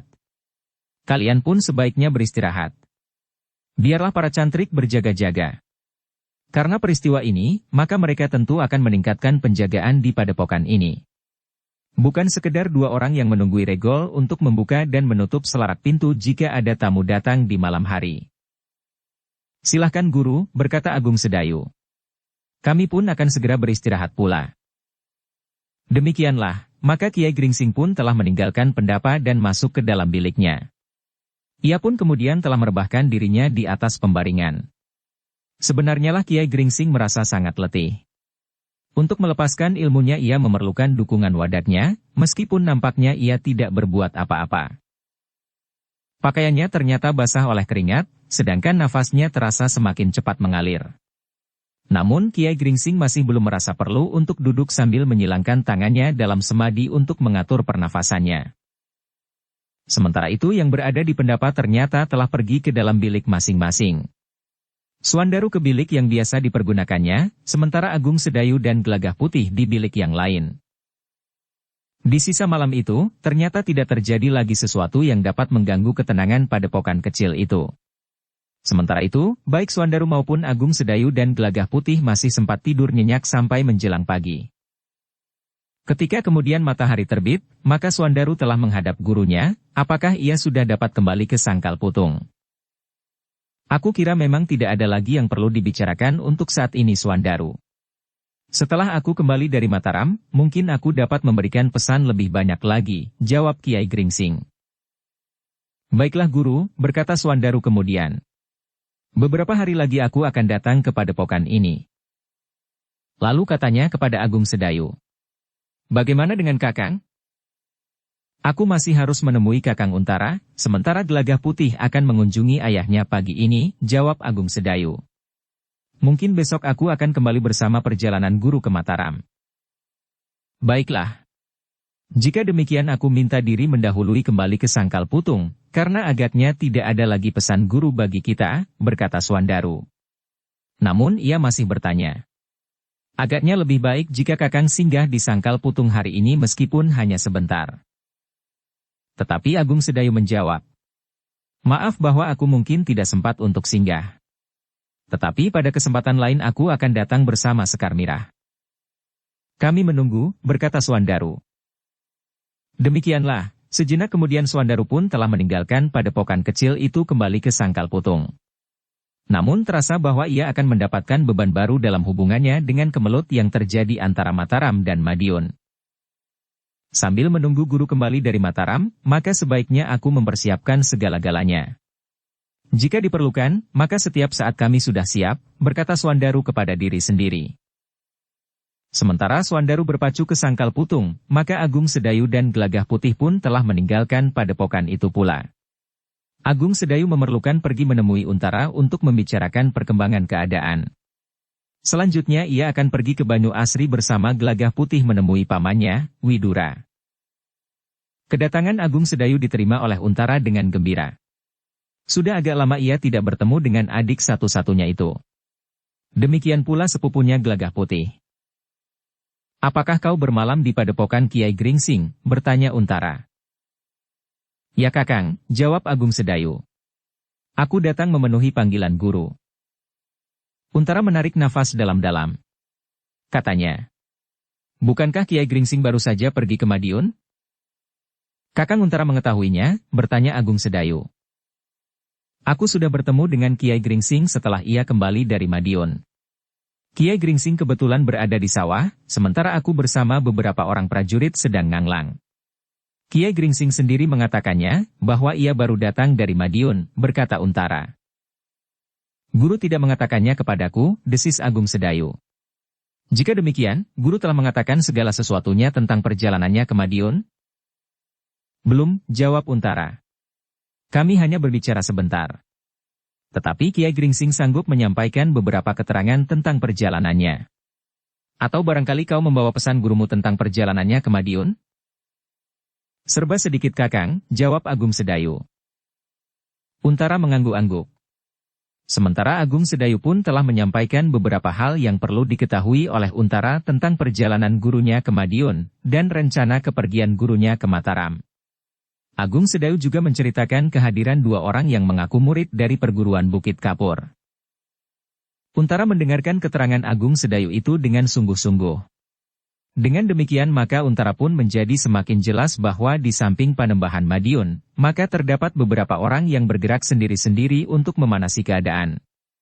Orang yang menyebut dirinya Ki Bagus Jalu dan bergelar Panembahan Cahya Warastra tentu mempunyai kepentingan tersendiri, ia agaknya ingin menjadi seorang yang berkuasa di antara padepokan-padepokan yang tersebar di atas bumi Demak Lama, sehingga ia akan menjadi pemimpin di antara para pemimpin padepokan. Justru pada saat terjadi kemelut antara Madiun dan Mataram, maka ia ingin memanfaatkan keadaan untuk mewujudkan mimpinya itu. Namun dalam pada itu, Untara pun telah berkata, nampaknya yang dikatakan oleh Kiai Gringsing itu benar. Panembahan Senapati juga sudah menjatuhkan perintah agar semua pasukan berada dalam kesiagaan penuh. Sejak ditempatkannya Pangeran Gagak Baning di Pajang, maka jarak antara Mataram dan Madiun menjadi semakin renggang. Namun bukankah itu hak Panembahan Senapati, yang diakui kuasanya oleh Sultan Hadiwijaya sebelum meninggal? Sementara itu telah diakui pula oleh putranya yang sebenarnya berhak atas tahta Pajang. Pangeran Benawa? Ya Kakang, jawab Agung Sedayu. Kekuasaan Panembahan Senapati adalah sah. Juga haknya, termasuk menempatkan Pangeran Gagak Baning. Apakah Kiai Gringsing mempunyai pesan tersendiri yang akan dapat meredakan kemelut antara Madiun dan Mataram? Bertanya Untara. Nampaknya tidak Kakang. Sehingga pertentangan antara Madiun yang didukung oleh beberapa orang adipati dan dikipasi oleh orang-orang seperti Ki Bagus Jalu, dengan Mataram, akan menjadi semakin tajam, jawab Agung Sedayu. Lalu katanya pula, adalah sudah tepat jika guru memerintahkan murid-muridnya bersiaga menghadapi perkembangan keadaan. Sudah barang tentu bahwa tanah perdikan menoreh dan sangkal putung tidak akan ketinggalan jika saat itu datang. Saat yang tidak kita harapkan bersama. Bukankah hal itu sejalan dengan perintah Panembahan Senapati? Untara mengangguk-angguk. Dengan nada berat ia berkata, ternyata pertentangan demi pertentangan masih juga harus terjadi. Tetapi apa boleh buat, jika hal itu merupakan pupuk dari persatuan yang bulat yang akan tumbuh kemudian. Tetapi Kakang, berkata Agung Sedayu kemudian, hadirnya Ki Bagus Jalu yang dikenal oleh guru dengan sebutan Kecruk Putih itu adalah pertanda bahwa orang-orang tua yang sudah beberapa lama menyepi, telah tampil lagi dengan keinginan-keinginan yang tiba-tiba telah menyala lagi di dalam dadanya. Untara masih saja mengangguk-angguk. Namun dalam pada itu, pembicaraan itu pun terputus ketika istri Untara menghidangkan minuman dan makanan. Sehingga untuk beberapa saat lamanya mereka berbicara tentang keluarga mereka masing-masing. Adalah di luar sadarnya ketika istri Untara itu berkata, anugerah itu sama sekali tidak kami harapkan. Sesuai dengan sikap Kakang Untara, yang dilakukan selama ini adalah semata-mata satu pengabdian. Anugerah apa? Bertanya Agung Sedayu. Oh, istri Untara itu justru menjadi termangu-mangu. Kakangmu belum mengatakan apa-apa? Belum Bokayu, jawab Agung Sedayu. Ah, desis Untara. Aku memang tidak mengatakannya. Oh, istri Untara itu mengangguk-angguk. Aku tidak tahu bahwa Kakang belum mengatakannya kepada Adi Agung Sedayu. Tetapi jika Adi Agung Sedayu singgah di rumah Paman Widura, maka Paman tentu akan mengatakannya. Agung Sedayu memang menjadi ingin tahu. Di luar sadarnya ia berpaling kepada Gelagah Putih. Namun kemudian Agung Sedayu itu berkata, tetapi agaknya lebih baik bukan Paman Widura yang mengatakannya, tetapi Kakang Untara sendiri. Untara tersenyum karenanya. Tetapi kemudian katanya, sebenarnya aku belum berhak mengatakannya sekarang, karena anugerah itu belum aku terima. Tetapi Kakang sudah mendapat pemberitahuan bahwa Kakang akan mendapat anugerah itu, bertanya Agung Sedayu. Untara masih nampak ragu-ragu. Namun istrinya berkata, ah, apa salahnya Kakang katakan kepada adik dan sepupu sendiri? Meskipun anugerah itu belum Kakang terima. Apalagi Kakang sama sekali tidak mengharapkannya. Untara masih saja termangu-mangu. Namun akhirnya ia berkata, baiklah. Seandainya anugerah ini tidak jadi aku terima, maka hanya kalian sajalah yang mengetahui, di samping Paman Widura. Agung Sedayu mengangguk-angguk. Ia sama sekali tidak menyahut agar kakaknya segera mengatakan, anugerah apakah yang akan diterimanya. Baru sejenak kemudian Untara itu berkata, Agung Sedayu. Beberapa hari yang lalu telah datang utusan dari Mataram yang memberitahukan kepadaku, agar aku bersiap-siap untuk menerima anugerah itu. Pada ujung bulan depan, di Paseban akan dilakukan wisuda. Aku akan mendapat anugerah kedudukan tumenggung dalam jajaran keprajuritan di Mataram. Oh, wajah Agung Sedayu telah menjadi cerah, sementara Gelagah Putih justru telah beringsut setapak. Aku mengucapkan selamat Kakang. Dan aku akan menjadi adik seorang tumenggung, berkata Gelagah Putih pula. Tetapi Untara menyahut. Bagiku, anugerah itu adalah justru bertambahnya tanggung jawabku. Aku tahu bahwa Panembahan Senapati telah memperhitungkan dengan sungguh-sungguh, antara lain juga berdasarkan pertimbangan-pertimbangan dari beberapa pihak, sehingga aku telah mendapat anugerah yang sangat tinggi. Bahkan Panembahan Senapati tidak menghapuskan apa yang pernah aku lakukan di zaman pemerintahan Pajang. Agung Sedayu mengangguk-angguk. Katanya, Panembahan Senapati cukup bijaksana. Untara mengangguk-angguk. Namun tiba-tiba saja ia beranya. Apakah kau tidak ingin menyumbangkan tenaga dan kemampuanmu lewat saluran yang agaknya tepat kau pilih? Maksud Kakang, bertanya Agung Sedayu. Agung Sedayu, suara Untara merendah. Kau adalah seorang yang memiliki ilmu yang tinggi. Kau memahami berbagai macam ilmu yang tidak dikuasai oleh orang lain. Kau pun memiliki pengetahuan tentang perang gelar dan ikatan perang keprajuritan yang mapan. Karena itu, jika kau memasuki dunia keprajuritan, maka kau tentu akan mendapat kedudukan yang baik. Aku mengakui bahwa kau memiliki kemampuan di bidang olah kanuragan lebih tinggi dari aku. Sementara kau memiliki kecerdasan yang tajam. Kau bukan lagi seorang anak muda cengeng dan penakut. Agung Sedayu menarik nafas dalam-dalam. Katanya, jika terlalu banyak orang tertarik di bidang keprajuritan sebagai pilihan untuk mengabdi, maka lapangan lain akan menjadi kosong Kakang. Nampaknya aku memang bukan seorang prajurit. Tetapi aku adalah seorang yang pantas bekerja di sawah dan ladang, yang hasilnya antara lain juga untuk mendukung pengabdian di bidang keprajuritan. Aku mengerti Agung Sedayu. Aku juga sependapat bahwa lapangan pengabdian seseorang bukan sekedar di bidang keprajuritan. Bagaimanapun kuatnya jajaran keprajuritan di satu negara, tetapi tanpa dukungan para petani, para saudagar, para nelayan serta bidang-bidang pengabdian yang lain, maka negara tidak akan dapat berdiri kokoh. Namun menurut penglihatanku, kau mempunyai bekal yang cukup untuk mengabdi di bidang keprajuritan. Bukan berarti mementingkan diri sendiri, tetapi kau pun harus melihat ke masa depanmu. Beberapa kali aku telah memperingatkanmu bahwa kau harus menyiapkan masa depanmu sedini mungkin. Kau tidak dapat bertualang terus-menerus. Kau harus memikirkan, apakah artinya kau berada di tanah perdikan menoreh? Tanah perdikan itu akan menjadi hak Pandanwangi yang akan diemban oleh suaminya, Swandaru. Jika hal itu terjadi kelak, kau akan berbuat apa? Membantu mereka sebagai bebahu di tanah perdikan? Atau kau akan membeli sawah sekotak dan menjadi petani di tanah perdikan, atau apa? Agung Sedayu menarik nafas dalam-dalam. Agaknya memang belum jelas apa yang akan dijalaninya di masa depannya. Sementara Untara mengatakan, Agung Sedayu, sudah tentu kau tidak akan memikirkan dirimu sendiri dalam menentukan pilihanmu bagi masa depan. Mungkin pada satu ketika kau akan mempunyai anak. 1, 2 atau lebih. Sudah tentu kau harus mempertimbangkan bagaimana kau membesarkan anakmu. Agung Sedayu mengangguk-angguk. Tetapi ia tidak segera menjawab. Sementara itu istri Untara pun berkata, memang berat untuk menjadi seorang prajurit. Sekar Mirah pun harus menyadari kedudukannya jika kau benar-benar ingin menjadi seorang prajurit. Tetapi sebagaimana dikatakan oleh kakangmu Untara, maka agaknya kau memiliki bekal untuk menjadi seorang prajurit. Kau memiliki ilmu yang cukup. Umurmu masih cukup muda. Kesadaran pengabdianmu tinggi. Nah, apalagi? Aku mengerti, desis Agung Sedayu. Aku memang tidak akan dapat mengelakkan diri dari tanggung jawabku bagi masa depanku dan keluargaku. Pikirkan Agung Sedayu. Bukan maksudku untuk mendesakmu sekarang, mumpung terjadi kemelut antara Mataram dan Madiun, sehingga kesempatan itu terbuka bagimu. Dalam kemelut itu kau akan dapat menunjukkan jasamu, sehingga kau akan mendapat anugerah pangkat atau jabatan tinggi. Tidak. Sama sekali tidak. Jika kau masih ingat, bukankah aku sudah pernah menganjurkannya sejak dahulu, berkata Untara.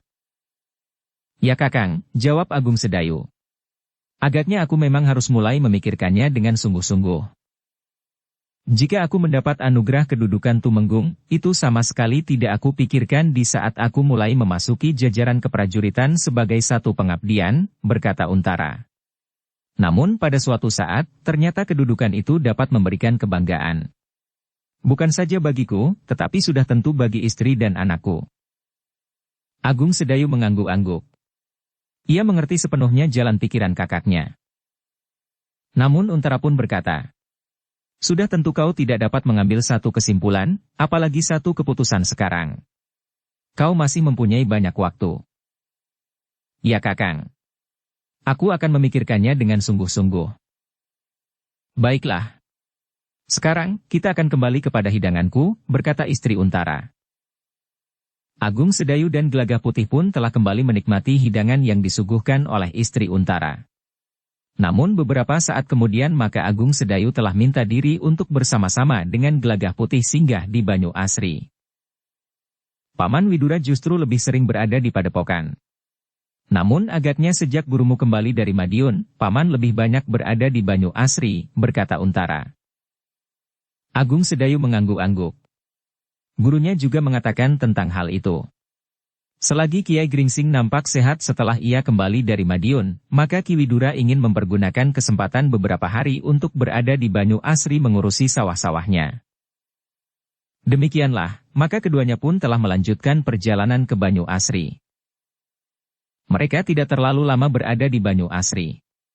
Namun yang singkat itu ternyata telah dipergunakan untuk berbicara tentang beberapa hal. Ternyata bahwa Widura juga menyinggung tentang anugerah dari Panembahan Senapati bagi Untara. Bahkan ternyata Widura juga bertanya kepada Agung Sedayu sebagaimana ditanyakan oleh Untara tentang hari depannya. Tetapi jawaban Agung Sedayu sama sebagaimana jawabannya kepada Untara. Berputar-putar dan tidak mapan sama sekali. Baiklah, berkata Widura. Kau masih mempunyai waktu untuk memikirkannya. Demikianlah, maka Agung Sedayu dan Gelagah Putih pun segera minta diri. Pekerjaan di sawah nampaknya sudah berjalan lancar, sehingga dapat aku tinggalkan. Besok aku akan berada di Padepokan, berkata Ki Widura. Mungkin besok kami berangkat Paman. Kiai Gringsing pergi ke Mataram sementara, kami akan terus ke Tanah Perdikan, berkata Agung Sedayu. Kiai Gringsing akan pergi ke Mataram dengan siapa? Bertanya Widura. Agaknya Kiai Gringsing akan pergi dengan 1-2 orang cantrik, jawab Agung Sedayu. Lalu katanya, bukankah guru pergi ke Madiun justru seorang diri? Iya, jawab Widura. Aku sudah berusaha untuk mencegahnya. Tetapi Kiai Gringsing memaksa juga untuk pergi. Namun pada saat itu kesehatan Kiai Gringsing nampaknya seperti sudah pulih kembali. Bahkan rasa-rasanya Kiai Gringsing telah memiliki kembali segala-galanya. Ya Paman. Sekarang pun guru nampak sehat dan kuat. Namun guru tetap seorang yang sudah sangat tua. Bagaimanapun juga keterbatasan wadatnya tidak akan dapat dicegah. Namun karena guru mempunyai pengetahuan tentang obat-obatan, maka pengetahuannya itu dapat sedikit membantu memelihara ketahanan tubuhnya. Namun tetap berlaku apa yang seharusnya berlaku pada setiap orang, berkata Agung Sedayu. Ki Widura mengangguk-angguk. Katanya, "Kau benar Agung Sedayu. Hal itu sudah disadari oleh gurumu. Dan nampaknya gurumu pun sudah siap menghadapi masa-masa itu. Karena ia tidak akan dapat ingkar." Agung Sedayu mengangguk-angguk. Namun pada saat-saat terakhir itu gurunya sama sekali tidak ingin melepaskan diri begitu saja dari persoalan yang sedang kemelut antara Mataram dan Madiun. Ia masih ingin berbuat sesuatu yang sudah tentu sesuai dengan kemungkinan yang dapat dilakukannya pada usianya yang tua itu. Demikianlah, maka Agung Sedayu pun telah mohon diri. Ki Widura telah berjanji untuk datang ke Padepokan pagi-pagi sekali, sebelum Kiai Gringsing berangkat ke Mataram bersama Agung Sedayu dan Gelagah Putih, selain 2 orang cantrik yang akan mengawaninya di perjalanan.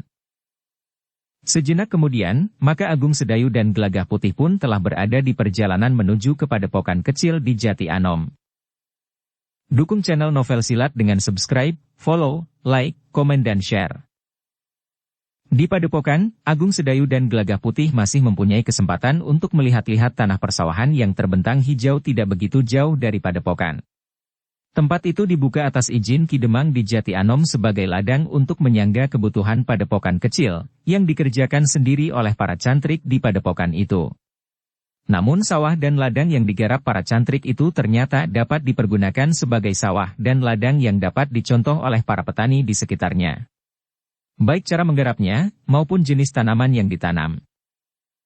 Menjelang senja, ketika Agung Sedayu, Gelagah Putih dan Kiai Gringsing duduk di pendapa, maka Kiai Gringsing telah memberikan sebuah kitab kecil yang berisi catatan-catatan tentang pengobatan. "Bukan aku yang menulisnya," berkata Kiai Gringsing. "Aku mendapatkannya dari seseorang yang sangat mumpuni di bidang pengobatan." "Jadi bukan tulisan guru?" bertanya Agung Sedayu. "Memang bukan," berkata Kiai Gringsing. Agung Sedayu mengangguk-angguk. Sementara itu Kiai Gringsing pun berkata, "Tetapi aku sudah mengujinya. Hampir seluruhnya. Dalam beberapa hal aku sempat mengembangkannya. Tetapi aku memang tidak memberikan catatan-catatan khusus tentang hal itu, karena semuanya dapat dikembalikan pada tulisan yang di dalam kitab kecil itu." Agung Sedayu masih mengangguk-angguk, sementara Kiai Gringsing meneruskan. "Agung Sedayu, akan lebih baik jika kau mempunyai kesempatan untuk menulis kembali catatan-catatan yang tercantum di dalamnya.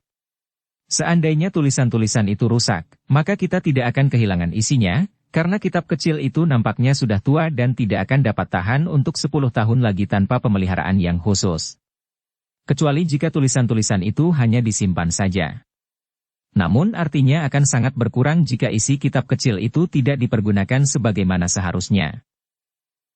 Ternyata Agung Sedayu memang menjadi tertarik terhadap ilmu pengobatan. Seperti dikatakan oleh gurunya, bahwa ilmu pengobatan akan dapat dipergunakan untuk menolong banyak orang. Memang mungkin ia harus meluangkan waktunya secara khusus untuk mempelajari jenis dedaunan, akar-akar dan kelika kayu, serta berbagai jenis buah-buahan. Bahkan berbagai macam binatang berbisa. Namun hasilnya tentu akan memadai bagi kepentingan orang banyak. Seperti yang dikatakan oleh gurunya, bahwa Ki Jayaraga kadang-kadang memang sering tertarik pula kepada berjenis-jenis bahan obat-obatan, sehingga orang tua itu tentu akan bersedia bersama-sama mempelajarinya. Sambil masih saja mengangguk-angguk Agung Sedayu berkata, "Terima kasih guru. Saat ini kedua kitab guru ada padaku. Kitab tentang olah kanuragan dan ilmu Jaya Kawijayan, serta kitab tentang pengetahuan mengenai obat-obatan ini. Keduanya harus disimpan baik-baik," desis Kiai Gringsing. "Namun keduanya harus memberikan arti bagi sesama. Karena itu, maka keduanya tidak boleh jatuh ke tangan orang-orang yang pengabdiannya kepada sesama masih diragukan." Agung Sedayu mengangguk-angguk. Namun ia tidak menjawab. Beberapa saat keduanya masih berbincang-bincang bersama Gelagah Putih. Kiai Gringsing juga bertanya beberapa hal tentang ilmu Gelagah Putih, Karena Kiai Gringsing tahu bahwa ilmu gelagah putih bersumber dari ilmu yang diturunkan oleh Kisah Dewa lewat Agung Sedayu, yang menguasai ilmu itu dari lukisan-lukisan di dinding goa. Yang kemudian dilengkapi dengan ilmu yang diterimanya dari Ki Jayaraga. Namun langsung atau tidak langsung, maka gelagah putih juga telah menyadap lewat Agung Sedayu, ilmu yang diturunkan oleh orang bercambuk itu. Bahkan Kiai Gringsing pun telah berkata, "Agung Sedayu, aku kira, kau adalah salah seorang dari kedua muridku yang sebaiknya mengembangkan ilmu yang kau terima dari perguruan orang bercambuk. Sudah tentu aku juga berharap bahwa Swandaru akan melakukannya juga. Namun bagaimanapun juga aku tidak boleh ingkar pada satu kenyataan, bahwa kau memiliki kemampuan dan sudah barang tentu kemungkinan lebih baik dari Swandaru. Mungkin aku mempunyai jenis yang lebih banyak guru. Tetapi aku tidak tahu, apakah itu lebih baik dari Adi Swandaru," jawab Agung Sedayu.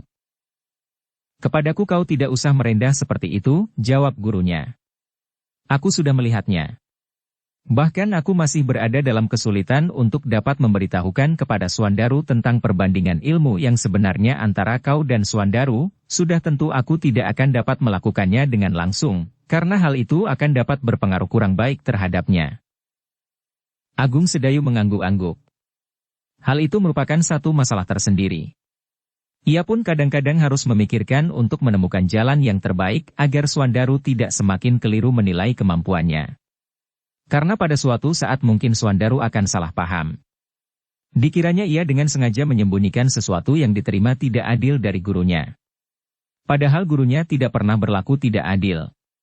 Yang diwarisinya dari berbagai macam jalur itu kemudian telah menyatu di dalam dirinya, termasuk ilmu yang diterimanya dari orang bercambuk itu. Sedangkan yang lain adalah karena hubungannya dengan Panembahan Senapati di masa pengembaraannya. Juga dengan Pangeran Benawa. Sebagaimana ia tidak berkeberatan membiarkan gelagah putih mengembara bersama Raden Rangga, sehingga anak muda itu mendapatkan berbagai macam pengetahuan yang berarti baginya, dan berguru pula pada Ki Jayaraga. Namun dalam pada itu, adalah di luar dugaan, bahwa Kiai Gringsing pun kemudian berkata, "Apakah pamanmu juga mengatakan, bahwa menjelang hari-hari tuanya pamanmu mempelajari ilmu dari perguruan ini?" Karena Ki Widura sudah memiliki bekal pengetahuan dasar, maka dengan cepat ia merambat dari satu tataran ke tataran yang lain. "Ayah sekarang belajar lagi?" bertanya gelagah putih. Kiai Gringsing tersenyum. Katanya, "Ya. Tetapi dengan cara orang-orang tua. Aku sudah tidak dapat memberikan pelajaran setangkas beberapa tahun, bahkan 2 tahun yang lalu, karena dalam 2 tahun ini keadaan wadaku turun dengan cepat." "Mungkin ayah ingin menjadi prajurit lagi," berkata gelagah putih sambil tertawa. "Mungkin," jawab Kiai Gringsing sambil tertawa pula. Namun kemudian katanya, "Tetapi yang jelas, ia tidak ingin memberikan tuntunan kepada para cantrik di padepokan ini dengan ilmu yang lain, kecuali ilmu yang diturunkan oleh orang bercambuk.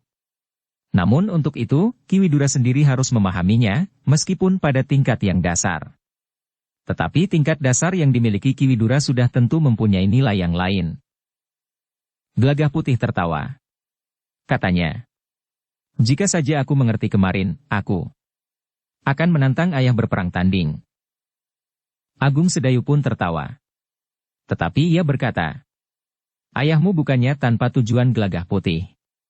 Sudah tentu bahwa apa yang dipelajarinya itu tidak akan banyak berarti bagi Ki Widura sendiri, meskipun akan dapat memberikan isi yang membuat ilmunya dari jalur Kisah Dewa menjadi lebih berbobot.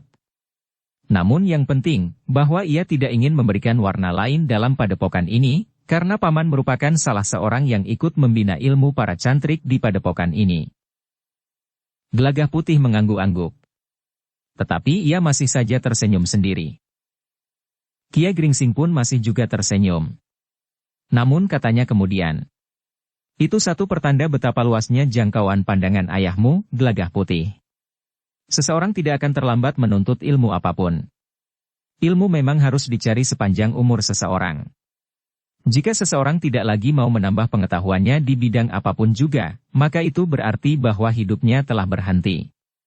Maksudnya, ia tidak akan meningkat sama sekali. Tetapi ternyata ayahmu bukan seseorang yang berhenti itu." Gelagah putih termangu-mangu. Meskipun Kiai Gringsing nampaknya tidak bersungguh-sungguh, tetapi ternyata bahwa yang dikatakan itu mengandung arti yang dalam. Sementara itu Kiai Gringsing berkata selanjutnya, "Ayahmu menyadari sepenuhnya, jika ia berhenti sama sekali, maka ia akan ketinggalan semakin jauh, sementara seisi tanah ini menjadi semakin maju. Segala macam ilmu pun akan meningkat pula." "Ya Guru." Agung Sedayu pun menyahut. Nampaknya Paman menyadari hal itu. "Tentu. Jadi bukan sekedar tidak memberikan warna lain bagi padepokan ini," jawab Kiai Gringsing pula. Lalu katanya, "Bukankah kau tahu Agung Sedayu, bahwa sampai saat ini pun aku masih berusaha untuk menambah ilmuku?" "Ya Guru." "Aku mengerti," jawab Agung Sedayu. Gelagah Putih pun ikut mengangguk-angguk. Ia tidak lagi tersenyum. Tetapi justru dahinya mulai berkerut. Nampaknya ia mulai memikirkan dengan sungguh-sungguh kata-kata Kiai Gringsing yang seakan-akan dilontarkan tanpa maksud tertentu itu. Dalam pada itu, Kiai Gringsing itu pun kemudian berkata, "Sudahlah. Aku ingin beristirahat. Bukankah kita besok akan pergi ke Mataram?" "Ya Guru," sahut Agung Sedayu. "Sebaiknya Guru memang beristirahat. Besok kita akan pergi bersama-sama. Paman akan datang pagi-pagi." "Kita akan menunggu," jawab Kiai Gringsing. "Bukankah kita tidak tergesa-gesa? Sementara jarak Jati Anom dan Mataram tidak terlalu jauh." "Ya Guru," jawab Agung Sedayu. "Tetapi istirahat bagi Guru nampaknya penting artinya." Kiai Gringsing tertawa. Sambil beringsut ia pun berkata, "Tetapi bukan berarti bahwa kalian tidak perlu beristirahat." "Ya Guru," jawab Agung Sedayu. "Kami pun akan segera beristirahat." Sejenak kemudian, maka Ki Gringsing pun telah meninggalkan pendapa, sementara Agung Sedayu dan Gelagah Putih masih berbicara untuk beberapa saat. Namun ketika malam menjadi semakin dalam, maka keduanya pun telah masuk pula ke dalam bilik mereka untuk beristirahat, sementara dua orang cantrik telah membenahi mangkuk-mangkuk sisa minum dan makan. Sementara itu, beberapa orang cantrik yang lain telah berjaga-jaga di sekitar halaman padepokan. Penjagaan di padepokan itu memang ditingkatkan setelah peristiwa yang baru saja terjadi itu. Namun malam itu tidak terjadi sesuatu. Tidak ada yang mengganggu padepokan itu. Meskipun sebenarnya lah di luar padepokan masih saja ada orang yang mencoba mengawasi padepokan itu. Tetapi bagi Kiai Gringsing, hal itu tidak dihiraukannya. Tidak ada yang harus dirahasiakan. Bahkan kepergiannya ke Mataram pun sama sekali bukan satu rahasia. Kiai Gringsing sama sekali tidak berkeberatan. Ketika matahari mulai membayang, maka Kiai Gringsing, Agung Sedayu dan Gelagah Putih telah mulai membenahi diri. Sementara itu Ki Widura pun telah datang pula ke padepokan itu. "Kiai jadi berangkat hari ini?" bertanya Ki Widura. "Ya," jawab Kiai Gringsing. "Tetapi aku hanya akan bermalam 1 hari. Aku akan membawa 2 orang cantrik untuk mengawani aku di perjalanan. Mungkin aku memerlukan mereka untuk keperluan apapun." Ki Widura mengangguk-angguk. Katanya, "Baiklah Kiai. Tetapi menurut pendapatku, sebaiknya Agung Sedayu dan Gelagah Putih mengantar Kiai Gringsing kembali ke padepokan ini lebih dahulu. Baru kemudian kalian kembali ke Tanah Perdikan. Bukankah dengan demikian perjalanan kalian hanya berselisih sehari? Jika besok pagi-pagi kalian mengantar Kiai Gringsing kembali ke padepokan ini, maka kalian akan segera dapat kembali ke Menoreh di siang harinya." Agung Sedayu dan Gelagah Putih saling berpandangan sejenak. Namun Kiai Gringsinglah yang menyahut. "Aku kira tidak perlu. Dari Madiun aku hanya sendiri. Aku kira tidak akan ada kesulitan apapun di perjalanan. Tetapi menurut cerita anak-anak, padepokan ini selalu diawasi orang-orang yang dikirim oleh orang yang menyebut dirinya Ki Bagus Jalu, namun yang dikenal oleh Kiai sebagai Kecuruk Putih," berkata Widura. Kiai Gringsing tersenyum. Katanya, "Untuk waktu dekat, agaknya mereka tidak akan mengganggu." Ki Widura menarik nafas dalam-dalam. Namun ia tidak dapat memaksakan kehendaknya. Karena itu, maka sebentar kemudian Kiai Gringsing pun telah memanggil 2 orang cantrik pilihan yang akan menyertainya. Kedua orang cantrik itu adalah cantrik yang telah mendapat tuntunan ilmu lebih jauh dari kawan-kawannya. Bahkan dalam waktu tertentu, keduanya sudah dapat membantu memberikan tuntunan kepada kawan-kawannya yang masih berada di tataran paling bawah. Demikianlah, maka sejenak kemudian, mereka yang akan meninggalkan padepokan itu pun telah bersiap. Kuda-kuda mereka pun telah bersiap pula. Sementara Ki Widura sempat memberikan beberapa pesan kepada anaknya. "Kau adalah harapan hari depan," berkata Ki Widura. "Jangan mengecewakan. Tetapi kau tetap kelanjutan dari masa kini. Kau tidak boleh menjadi orang lain di masa mendatang, sehingga tidak akan kesinambungan dengan masa yang menempamu sekarang." Gelagah Putih mengangguk-angguk. Katanya, "Aku mengerti, Ayah." "Bagus," jawab Widura. "Jangan berubah karena pengaruh apapun juga." Demikianlah, maka sebuah iring-iringan kecil orang-orang berkuda dari padepokan itu pun mulai bergerak. 5 orang. 2 orang akan terus ke tanah perdikan dengan berhenti beberapa saat di Mataram, sedangkan Kiai Gringsing dan 2 orang cantrik yang menyertainya akan kembali ke padepokan kecil di Jati Anom itu. Beberapa orang cantrik telah mengantar mereka sampai ke pintu gerbang. Mereka memandang kepulan asap yang terlempar dari kaki-kaki kuda yang bergerak semakin lama semakin jauh itu, sehingga akhirnya hilang di tikungan. Sementara itu, Kiai Gringsing dan Agung Sedayu berkuda di paling depan. Kemudian Gelagah Putih bersama kedua orang cantrik yang menyertai Kiai Gringsing itu. Ternyata Kiai Gringsing tidak lagi berkuda terlalu cepat. Nampaknya karena umurnya, maka Kiai Gringsing lebih senang berkuda perlahan-lahan saja. Meskipun kudanya masih juga berlari, namun Gelagah Putih menganggap bahwa perjalanan itu terlalu lamban.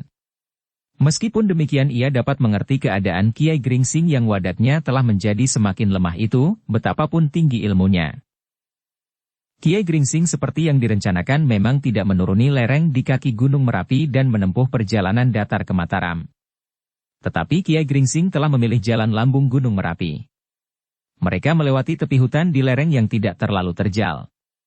Namun karena jalan itu cukup banyak dilalui orang, maka jalan di lambung Gunung Merapi telah menjadi rata, dikeraskan dengan batu-batuan dan cukup lebar sehingga perjalanan kelima orang itu tidak merasa terhambat karena keadaan jalan, meskipun sekali-sekali mereka harus menempuh jalan menurun dan kemudian memanjat naik. Di pinggang sebelah selatan Gunung Merapi, mereka mulai menuruni kaki gunung itu. Perlahan-lahan saja karena mereka memang tidak tergesa-gesa. Mereka sempat berhenti sejenak ketika melewati sebatang pohon yang disebut pohon pancawarna, namun ada juga yang menyebutnya pohon sekar jagat. Sebatang pohon yang besar, yang mempunyai beberapa jenis bunga. Pohon yang sempat menjadi pengeram-eram. Jika kau melihat bunga melati di salah satu cabang atau ranting-rantingnya, maka kau akan menemukan satu keberuntungan, berkata Agung Sedayu kepada Gelagah Putih. Sementara Kiai Gringsing hanya tersenyum saja. "Aku akan mencarinya," berkata Gelagah Putih. Kiai Gringsing dan Agung Sedayu menunggunya beberapa saat. Bahkan kedua cantrik yang menyertai Kiai Gringsing itu pun telah ikut pula mencarinya. Tiba-tiba saja Gelagah Putih berkata, "Aku melihatnya, Kakang." "Tentu kau bohong," sahut Agung Sedayu. "Benar, aku melihatnya," berkata Gelagah Putih.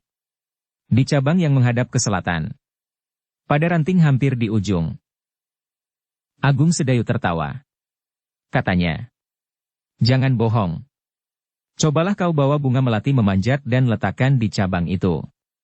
Maka kau tidak akan dapat melihatnya dari bawah. Apalagi kembang melati pada pohon itu sendiri. Karena itu, maka tidak akan pernah seorang pun yang melihat kembang melati jika ia tidak memanjat naik. Dan jika kembang melati itu memang benar ada." Gelagah Putih pun tersenyum. Katanya, "Marilah. Kita sudah membuang waktu beberapa lama." Tetapi Kiai Gringsinglah yang menyahut, "Kita sudah beristirahat beberapa saat." Sejenak kemudian, maka iring-iringan itu pun telah melanjutkan perjalanan menuruni lambung bukit di sisi selatan. Ketika mereka mencapai dataran, maka mereka telah berada di Prambanan. Bersambung ke bab 348. Dukung kami dengan subscribe, follow, like, komen dan share. Terima kasih.